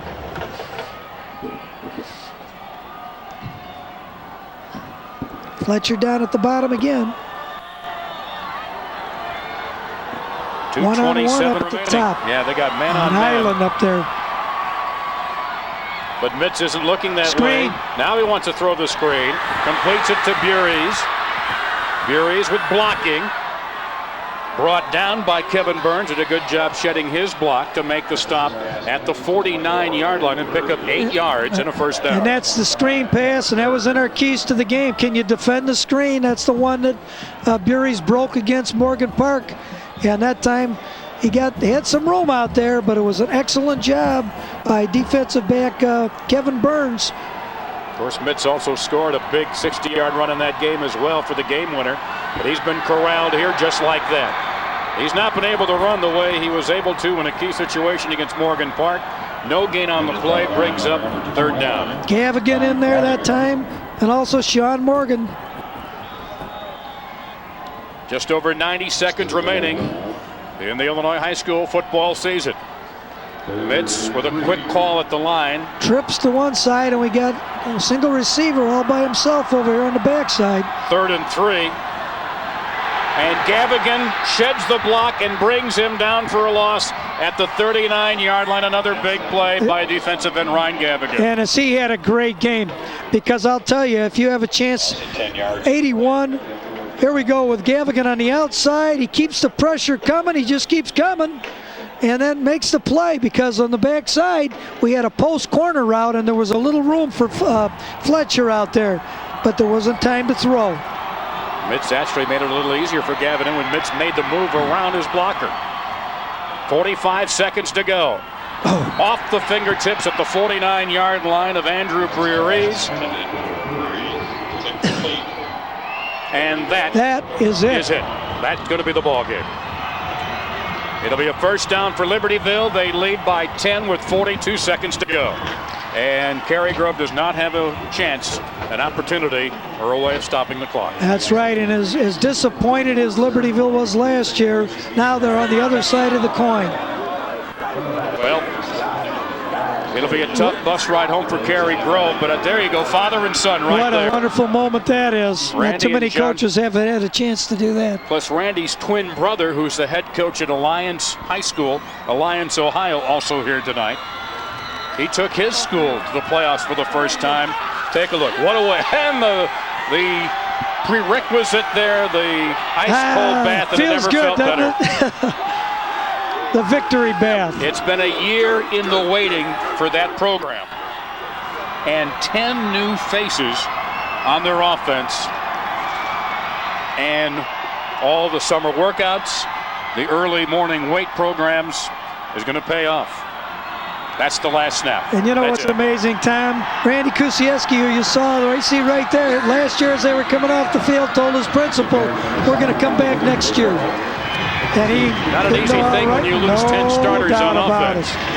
What a great game and what a great defensive game by both these teams. It was tough to get yards today. And every player on the Cary Grove side played well, standing, soaking it in, and probably making a mental challenge to himself. Those will be back next year for them to make a return trip to this game a year from now. You never know. That's right. We had heard from Bill Mitz earlier. His son Brian did a great job out here today, along with the rest of his teammates.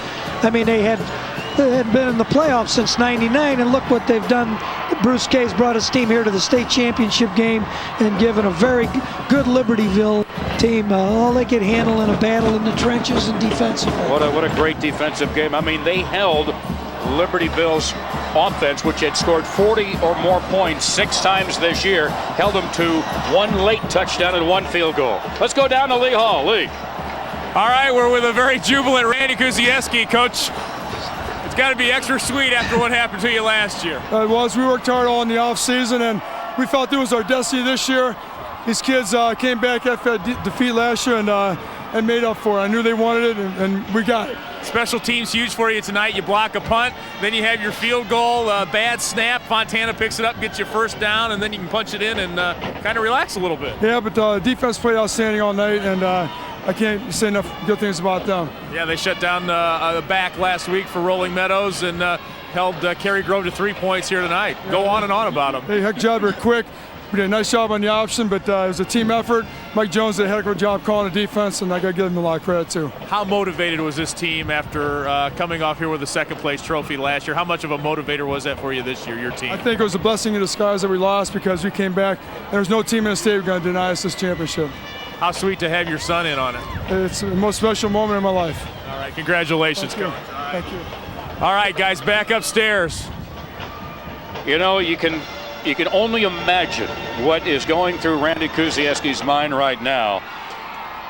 You know, you can vow you're going to come back the next year. You can use that on the goal. You can say a lot of things, but getting here took a lot of effort as we head back down to the sidelines. And Lee, you got another one of the stars of the game. All right, we're with Brett Lancaster. Brett, you guys were fantastic out there tonight. Definitely. We didn't come out very good, and our offense was, they were stopping our offense. We couldn't do anything offensively. We came out the second half, we just bailed. They came out and played a great game. They fought us to the end. It was an awesome game. Great game to be a part of. Tell me how much of a motivator last year was for you. You come down here and lose a heartbreaker in OT. We set a goal from the second we got on the bus after the game last year. We were coming back and we were going to be denied again. It's a great feeling right now. Everybody's in envy right now. All right, congratulations. Thank you. All right, Brett Lancaster brings home the big trophy after finishing second a year ago. Back up to you guys. The smile says everything on the face of Brett Lancaster.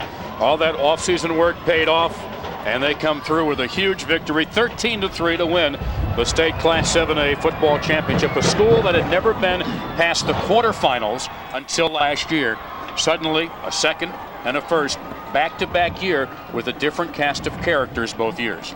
That's right, and Brett Lancaster said it right. He said it was tough. He gave a lot of respect to the opponents. Cary Grove, they were really playing a great game themselves, and a couple breakout runs in the specialty teams, and that can be the difference when you have two really good football teams. And they did a nice job considering this gale we've had today. A big tip of the cap to Cary Grove and Coach Bruce Kay, a school that had 3 losing seasons in a row.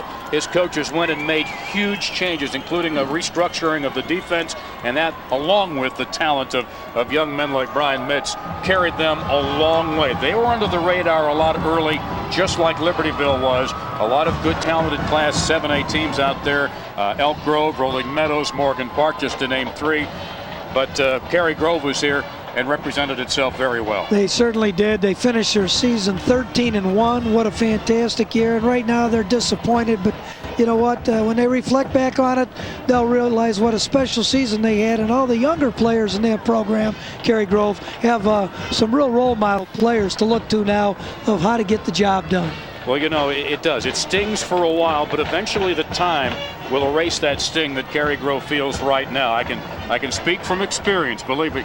Fewest points ever in a 7A title game. Also, I believe only 6 total passes, 7 total passes. Yep, fewest passes in a 7A title game tonight. 27-1 in the last 2 seasons. Not too many people can say that. Probably maybe Joliet Catholic. We've seen a couple of them. And both these teams had undefeated sophomore squads this year.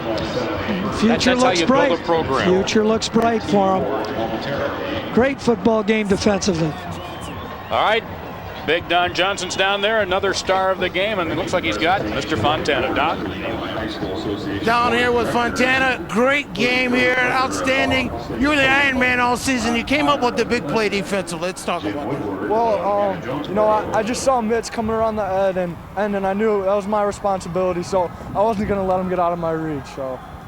Got a chance to talk to your brother. How does it feel coming back here a second time and getting the unfinished business, as you said earlier this year, getting it done? It's definitely overwhelming. It's great. It heals our wounds, so we're all really happy. So it feels so good.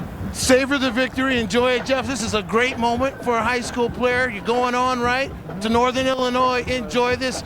Jeff Fontana, our Country Insurance Player of the Game. With due respect. Thank you, Jeff. Thanks a lot. Back upstairs. All right, congratulations, Jeff Fontana, who now has got bragging rights in the Fontana household. Brother's got a silver. Jeff's now about to go get a gold. Not bad, though. Not bad at all. And you know what? He is on the field the whole time. What a very deserving young man. He did so many good things today, from the coffin corner punt to the great tackle on Mitz to picking up the ball and scrambling on that field goal attempt to getting extra yards on the carry. Joe Novak's got a real competitor there coming to his school. You can see Cary Grove taking the stand. You see Brad Nelson, number 11. There you see Mitz taking the stand right there, along with Vince Phillip, number 59. They're about to receive the medals and the second place trophy. Second place in Class 7A, and that's going to have a very special spot in that school's trophy case. I agree, and you know what? I actually have two. I'm lucky enough to have two medals myself, a silver one and a gold one, and they sit side by side, and they were both of memories of a great moment in sports as far as the teams I was involved with, and I'm sure these young men will feel the same way. And likewise, yours truly. I was on a first place team and a second place team, and you're proud of both. And again, the sting of taking second place will wear off. It's tough to tell those men right now. No kidding, I wouldn't want to tell them. No, but their accomplishments, their sense of accomplishment will increase, and the sting will decrease as time wears on. It is a tough loss, but they can be proud of the way that they represented their communities and their school. I mean, no team from that area had ever made it here to the state championships. And that's right. And look, you know, you're coming off 3 seasons that were, you know, average seasons, and now here you are with 13-1 and a runner-up trophy. 13-1's not bad, and they get the second place trophy and the accolades of the communities of Cary and Fox River Grove. And again, they will feel like heroes eventually. They just don't feel real heroic right now. Exactly, Tom. They just don't feel that way. They feel like they probably let a lot of people down, and nothing could be further from the truth. No, that's true. And you know what? Whether we talk a lot about the win today, but one thing about the win, it is the same for both football teams. So then it's an equalizing factor. So you can't say that the win had anything to do with the game other than it affected both teams. And in about 20 years, they're going to look at that video of all those young faces and say, hey, look at what you look like back in 2004. That'll be a video they will look at time and time again. And look at such a difference in, you know, between the winning and the losing. We know it. We see it every year. But if a team deserved it, Libertyville certainly did, because they played such a great football game last year and lost in double overtime. And there's Mooseman and Fontana. And whole just did a great job, Fontana, in there, along with Burns is in there, along with one of the other captains, indeed John Kusieski. Yep. What a great moment, and his dad said it. There they are next to each other. You know, John Kusieski and Brian Mitz both wore the same numbers today, number 7, and they played against each other in Little League football years ago. And there they meet again on the field of battle here for the 7A state championship tonight.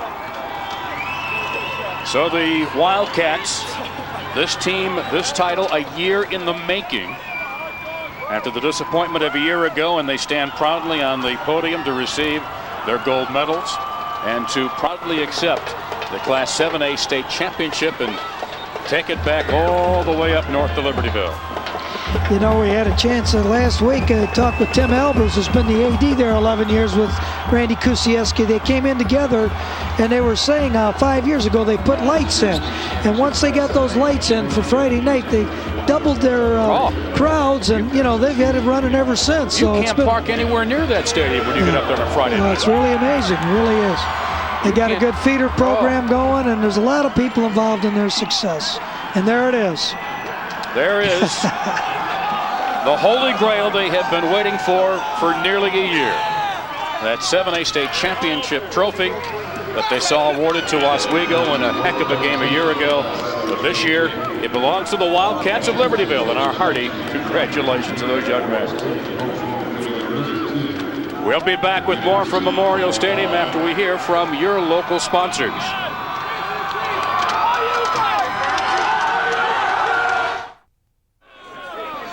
Welcome back. The celebration continues on the field as the Libertyville Wildcats, newly crowned Class 7A state championship. The final of our 8 champions have been crowned in 2 days of football here at Memorial Stadium in Champaign. Hi, everybody.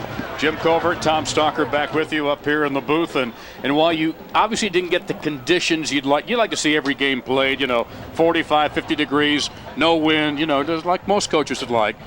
But all the teams this week, and especially today, did a great job considering not the easiest conditions to play in. Well, that's right, and that's what football's all about. You have every kind of situation, and they're equalizing situations, and all the guys did a nice job of playing good defense. Especially the guy that was out in the elements maybe more than anybody else, our own Lee Hall. Lee?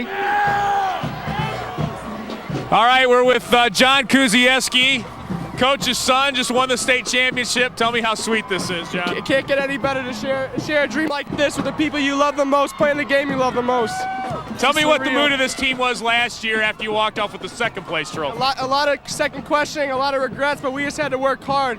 And when you work hard and strive to achieve something, you're going to get it. No one can stop you, and that's what happened tonight. All right, go get your picture. Congratulations. All right.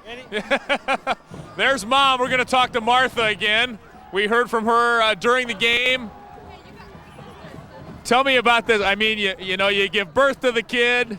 You bring him home. He burps and throws up all over you. You change his diapers, and now he brings that home. How sweet is that? It's wonderful, and actually, he's always been my boy. So John and I have a special relationship, and all I said was this is the best way for a senior to go out to be able to play in a state final game. But now to bring it home 14-0, it doesn't get any better than that. I'm guessing this last year, this time, it probably wasn't that much fun going home. Well, it was hard, but, when we lose is when my husband needs me the most, actually. So I did fulfill a purpose. But the guys from the beginning said, we're going to get her done. And these boys are, unbelievable. They worked really hard in the off season. Trained, lifted weights, did everything they needed to do. They're a great group of guys. Coach, come on in here. Come on in here, Coach. Tell me, behind every successful man, there's a good woman. It looks like you got one right here. She's standing right here. She's the brains behind the whole operation, my support, my counselor, everything. She even gives me advice on plays, too. What do you think they asked you about 4th and 1. That was pretty gutsy. Yeah, it was. And it was tough punting the ball, and I decided, hey, let it out and see what we can do with it, and fortunately it turned out good for us. It's a cliche that coaches talk about how their family helps, but my gosh, you got a great support system, don't you? I can't describe it. It's awesome. All right, congratulations to you both. We're very happy for you. Thanks. All right, go enjoy the picture and the evening, and boy, that's fantastic. To see somebody come back and have disappointment 1 year and come back, guys. That's fantastic. Back upstairs to you. That's why a lot of us hang around this crazy game of sports and love to be a part of high school because of stories like this, scenes like that, the emotion, the joy, the heartbreak. We see it every year, as the coach said. We've been a part of it in our careers, and that's what's the addicting part of all this, isn't it? No doubt about it, and you can see the wonderful relationship there, and the family, and everybody's family is, pulling for their son just like that, and Coach Kuzieski is right. You need a great support group. All the years I was involved in coaching, I felt that way about my wife. She was the one who had to listen to all the complaints and all of the problems, and every coach's wife does that, and like Mrs. Kuzieski said, usually it's after the losses where they need to be the counselors. Let's take a look at how it stats from the 7A title game and see just how it shook out as you take a look. Libertyville, nearly 200 yards on the ground, only 17 yards in the air, and then they were able to hold Cary Grove to under 90 yards on the ground. And, that's exactly right. There wasn't a lot of passing yards, and both teams stuck with the run.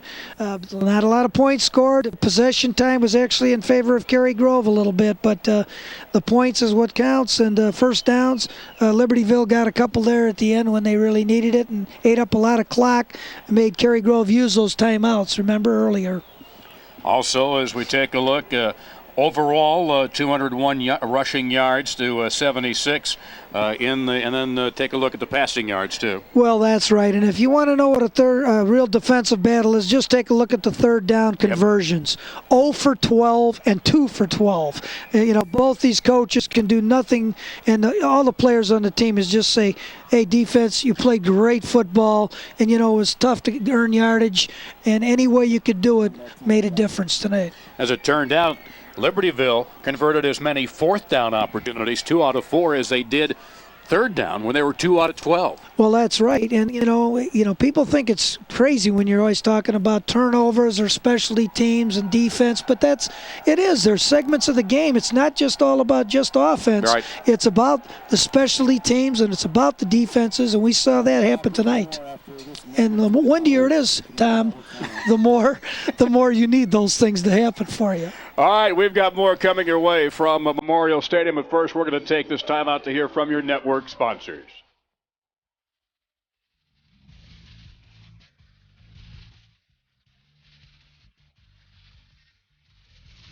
Libertyville wins the state championship, and a big game for Ryan Gavigan, who is down with our Lee Hall. Lee.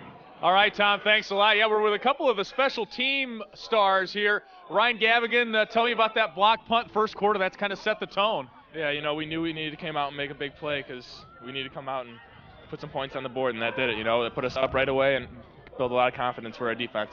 Can you describe that play, exactly what happened, what you're keying on, what you're trying to do? I just went inside like we were supposed to, and I came through untouched, and I ended up blocking it, and then Burns was lucky there to hop right on it and get the score. A couple of key sacks for you, too, late in the game on defense. Yeah, we knew we had to keep him in contain. He was their big key player, and, we shut him down towards the end of the game, and that's how we won. Tell me about the defense. You guys did a great job on the Rolling Meadows back last week and held him, I think, to like 64 yards and held this team, very talented team, to 3 points. This is the best defense this school has ever seen, and everyone gives it their all, every single game. No one takes a play off, and we all have fun out there. Got to be that much sweeter after what happened last year. Yeah, if you could pick one ending to a football career, this is definitely what it'd be. All right, bud, congratulations. Ryan Gavigan. Jeff Fontana is our player of the game, Country Insurance player of the game. He's now cold. He's starting to shiver.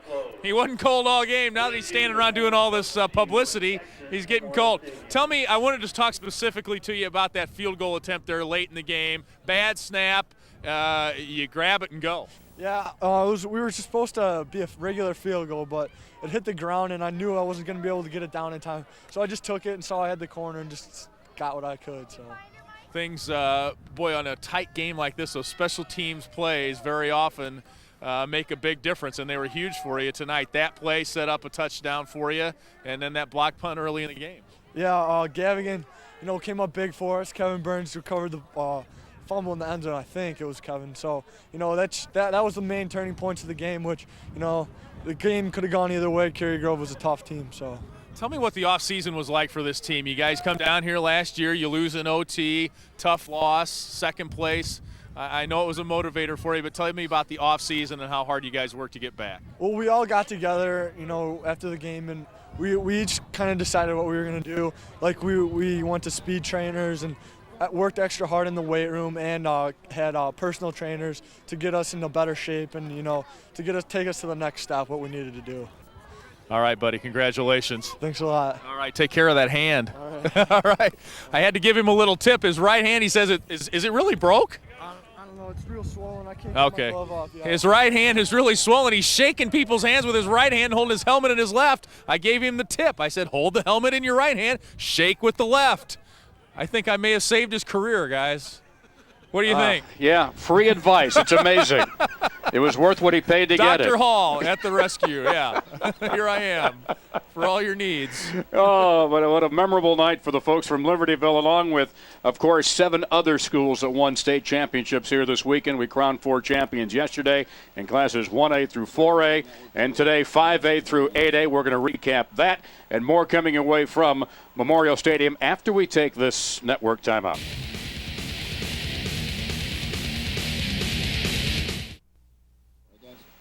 Welcome back. Libertyville crowned the Class 7A state champion, a 13-3 victory, a defensive struggle all the way. In fact, for a while it looked like Libertyville was going to be able to win that ball game without its offense really scoring any points until they finally salted it away with that big touchdown by Fontana. But that game, a defensive struggle all the way. And you just got to tip your cap to both teams the way that through most of the game, we were that one play could have made the difference, and it came very close to that happening.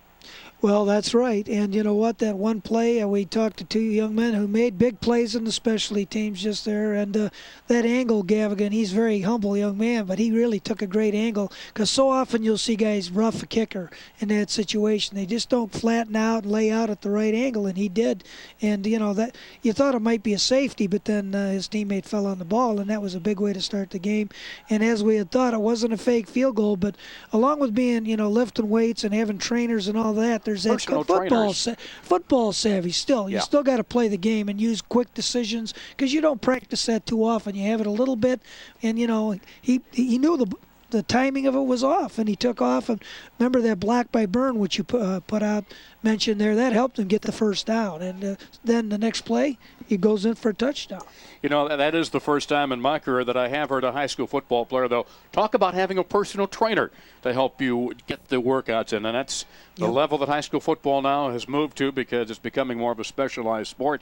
You know, you'd like to see players participate in more than one sport, but it's getting to where a sport like this in football, you pretty much have to commit year-round to. Well, you know, I like the multi-sport deal. We saw a lot of multi-sport guys. We saw Durgo today. We saw a whole bunch of guys that play a lot of sports. And you know what? This is still the time to do that because, you know, when you do the personal training, that's fine, and the speed camps, but that helps you for all sports, actually.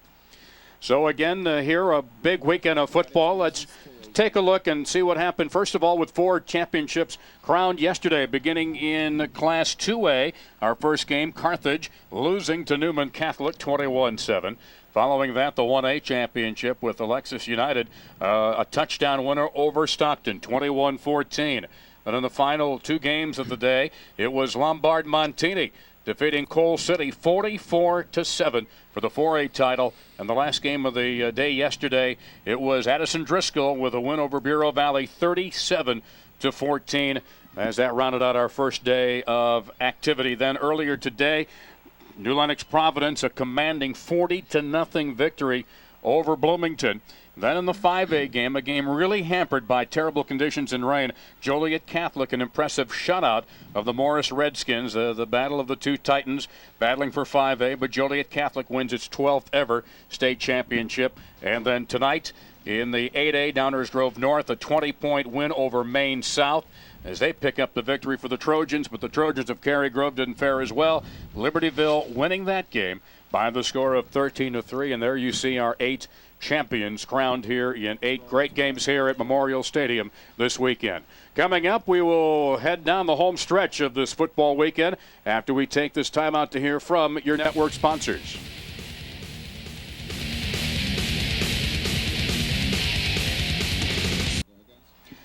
Welcome back to Memorial Stadium, mostly empty Memorial Stadium now after 8 champions crowned this weekend in our finale of the 2004 Illinois High School Association football season. Tom Stalker, Jim Covert with you. And Jim, having coached a state champion before, what does that do for establishing a program, no matter what class we're talking at?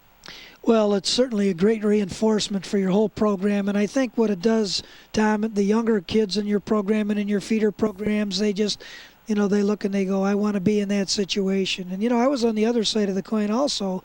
I was on coaching a state contender team that lost in overtime back in '76, a long time ago in overtime to St. Lawrence. So I've been on both sides of the coin, and it's a very different atmosphere, but it really does help set the tempo and set the bar higher. And, your expectations will go quite a bit higher in your community also. And sometimes that conference championship just isn't enough for some people. And so it can create kind of a monster in some cases too. Well, you also find out a lot about your team is when the guys are going to be your seniors to be, your juniors to be for the next year. And they come back after the holidays here and then over the break, and they come back and say, all right, Coach, when do we start off-season conditioning? That's when you find out about your program. Right, that's exactly right. And, when you can know you have a good program is when you start to see seniors graduate off teams like we saw with Libertyville, and then all of a sudden you have a bunch of players who are new players, and they step in, and it's not like, there's a difference, and that's a sign of a really good continuity in the program. And I remember that was a period of 4 years once where we only had like 2 junior starters, and we had 4 conference championship teams during that time and made the playoffs. But it was always a new group of young men. So, And we've seen some blockbuster programs this weekend, Providence Catholic, Joliet Catholic, Sure Morris. We've seen the seeds of a program over the last 2 years with Libertyville. And for Cary Grove, this could be the start of their dominance in their neck of the woods. Let's head down to the field, and we're going to visit with the Cary Grove quarterback, Brian Mitz. All right, Tom, thanks a lot. We appreciate Brian coming out here. A classy move by you to come out here. Tell me about tonight's game. When you look at it, what did they do defensively to kind of keep you guys out of your game? I don't know. Libertyville's just a great team. They flew the ball well. They were quick. We didn't think they were as quick as Morgan Park was, but they were pretty quick. They obviously stopped us on the option, and they're just a great team. Tell me the mood in the locker room right now. It's probably silent. People I think we're all going to get together as a group and remember all the great memories that we had this season, how we came this far, and what a great accomplishment it was this year. That's good. I mean, it's important, I think, for you guys to put it in perspective as soon as you can. You guys come to the state championship game. It's never been done before in school history, so that's a great accomplishment for you. Yeah, first year ever. It's a great feeling for us to even come down here. Like Cary Grove, no one even really hears of us forever, and coming down here today is just a great feeling for us, and it's a great accomplishment. Tell me a little bit about that regular season, what you guys did well, what was key for you, what was the identity of this team that helped get you to the state championship game that maybe we didn't see here tonight? It was all in the beginning, the first game, or before the first game, the discipline that we had. We had kids going to out-of-town camps, working their butt off, and then through the year we just had great leadership from the seniors, and we didn't have that in the past years, so this year was great leadership from the other seniors. We talked to your dad earlier, the head coach at Stevenson. Have you had a chance to chat with him? Yeah, he just said keep my head up, and it's a great year. Yeah. Well, we say the same thing. Congratulations on a great year. That's going to mean a lot to you when you're an old man like me. Yeah, thank you. All right, buddy. Thanks. Congratulations. Thanks for coming out. We appreciate it. All right, well, we got a smile out of him. That's good. That's good. Very intelligent and mature young man. Back upstairs to you. I tell you what, it was the hardest thing in the world probably for him to come out and do that, and that speaks volumes about him and his character and the leadership that he showed for his club. And you're right, I think it's the right thing to get some closure on the season, to put it all in perspective that, yes, you lost the state championship game, but boy, what a ride it was to get there. No doubt about it. And I don't know if they've even had their sports banquet yet, but, if they haven't, that's a time of healing, too, when they all come together with the families and the parents and give out the awards and have a good meal together and start telling stories about the season. And so these young men shared a special experience, and as the years go on and they have their reunions, 5-year, 10-year, the stories will even get better and better, as we well know. And at least we'll be able to stay as good looking as we have all those years down the road as they look at those tapes. And with that, we'll take our final network timeout after this from Memorial Stadium. We're optimists, huh?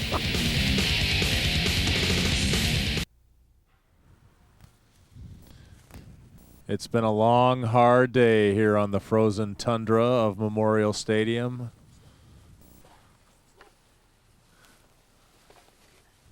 It may have been the longest day of my life.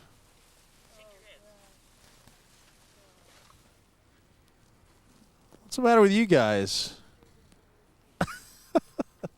All right. Time to move again. This has got to be the toughest work I've ever done, I'll tell you. But a great weekend, guys. It's been fun. Back up to you. Well, Lee, we always knew someday you'd be cleaning up in this business. Great job this whole weekend by our IHSA TV crew. Great job by our camera crew hanging in there. Make sure his microphone's turned off. For Jim Covert, Tom Stalker, along for Dave Bernhardt and Jack McInerney, we hope you've enjoyed this great coverage of IHSA football. We'll see you next year. Goodbye, everybody.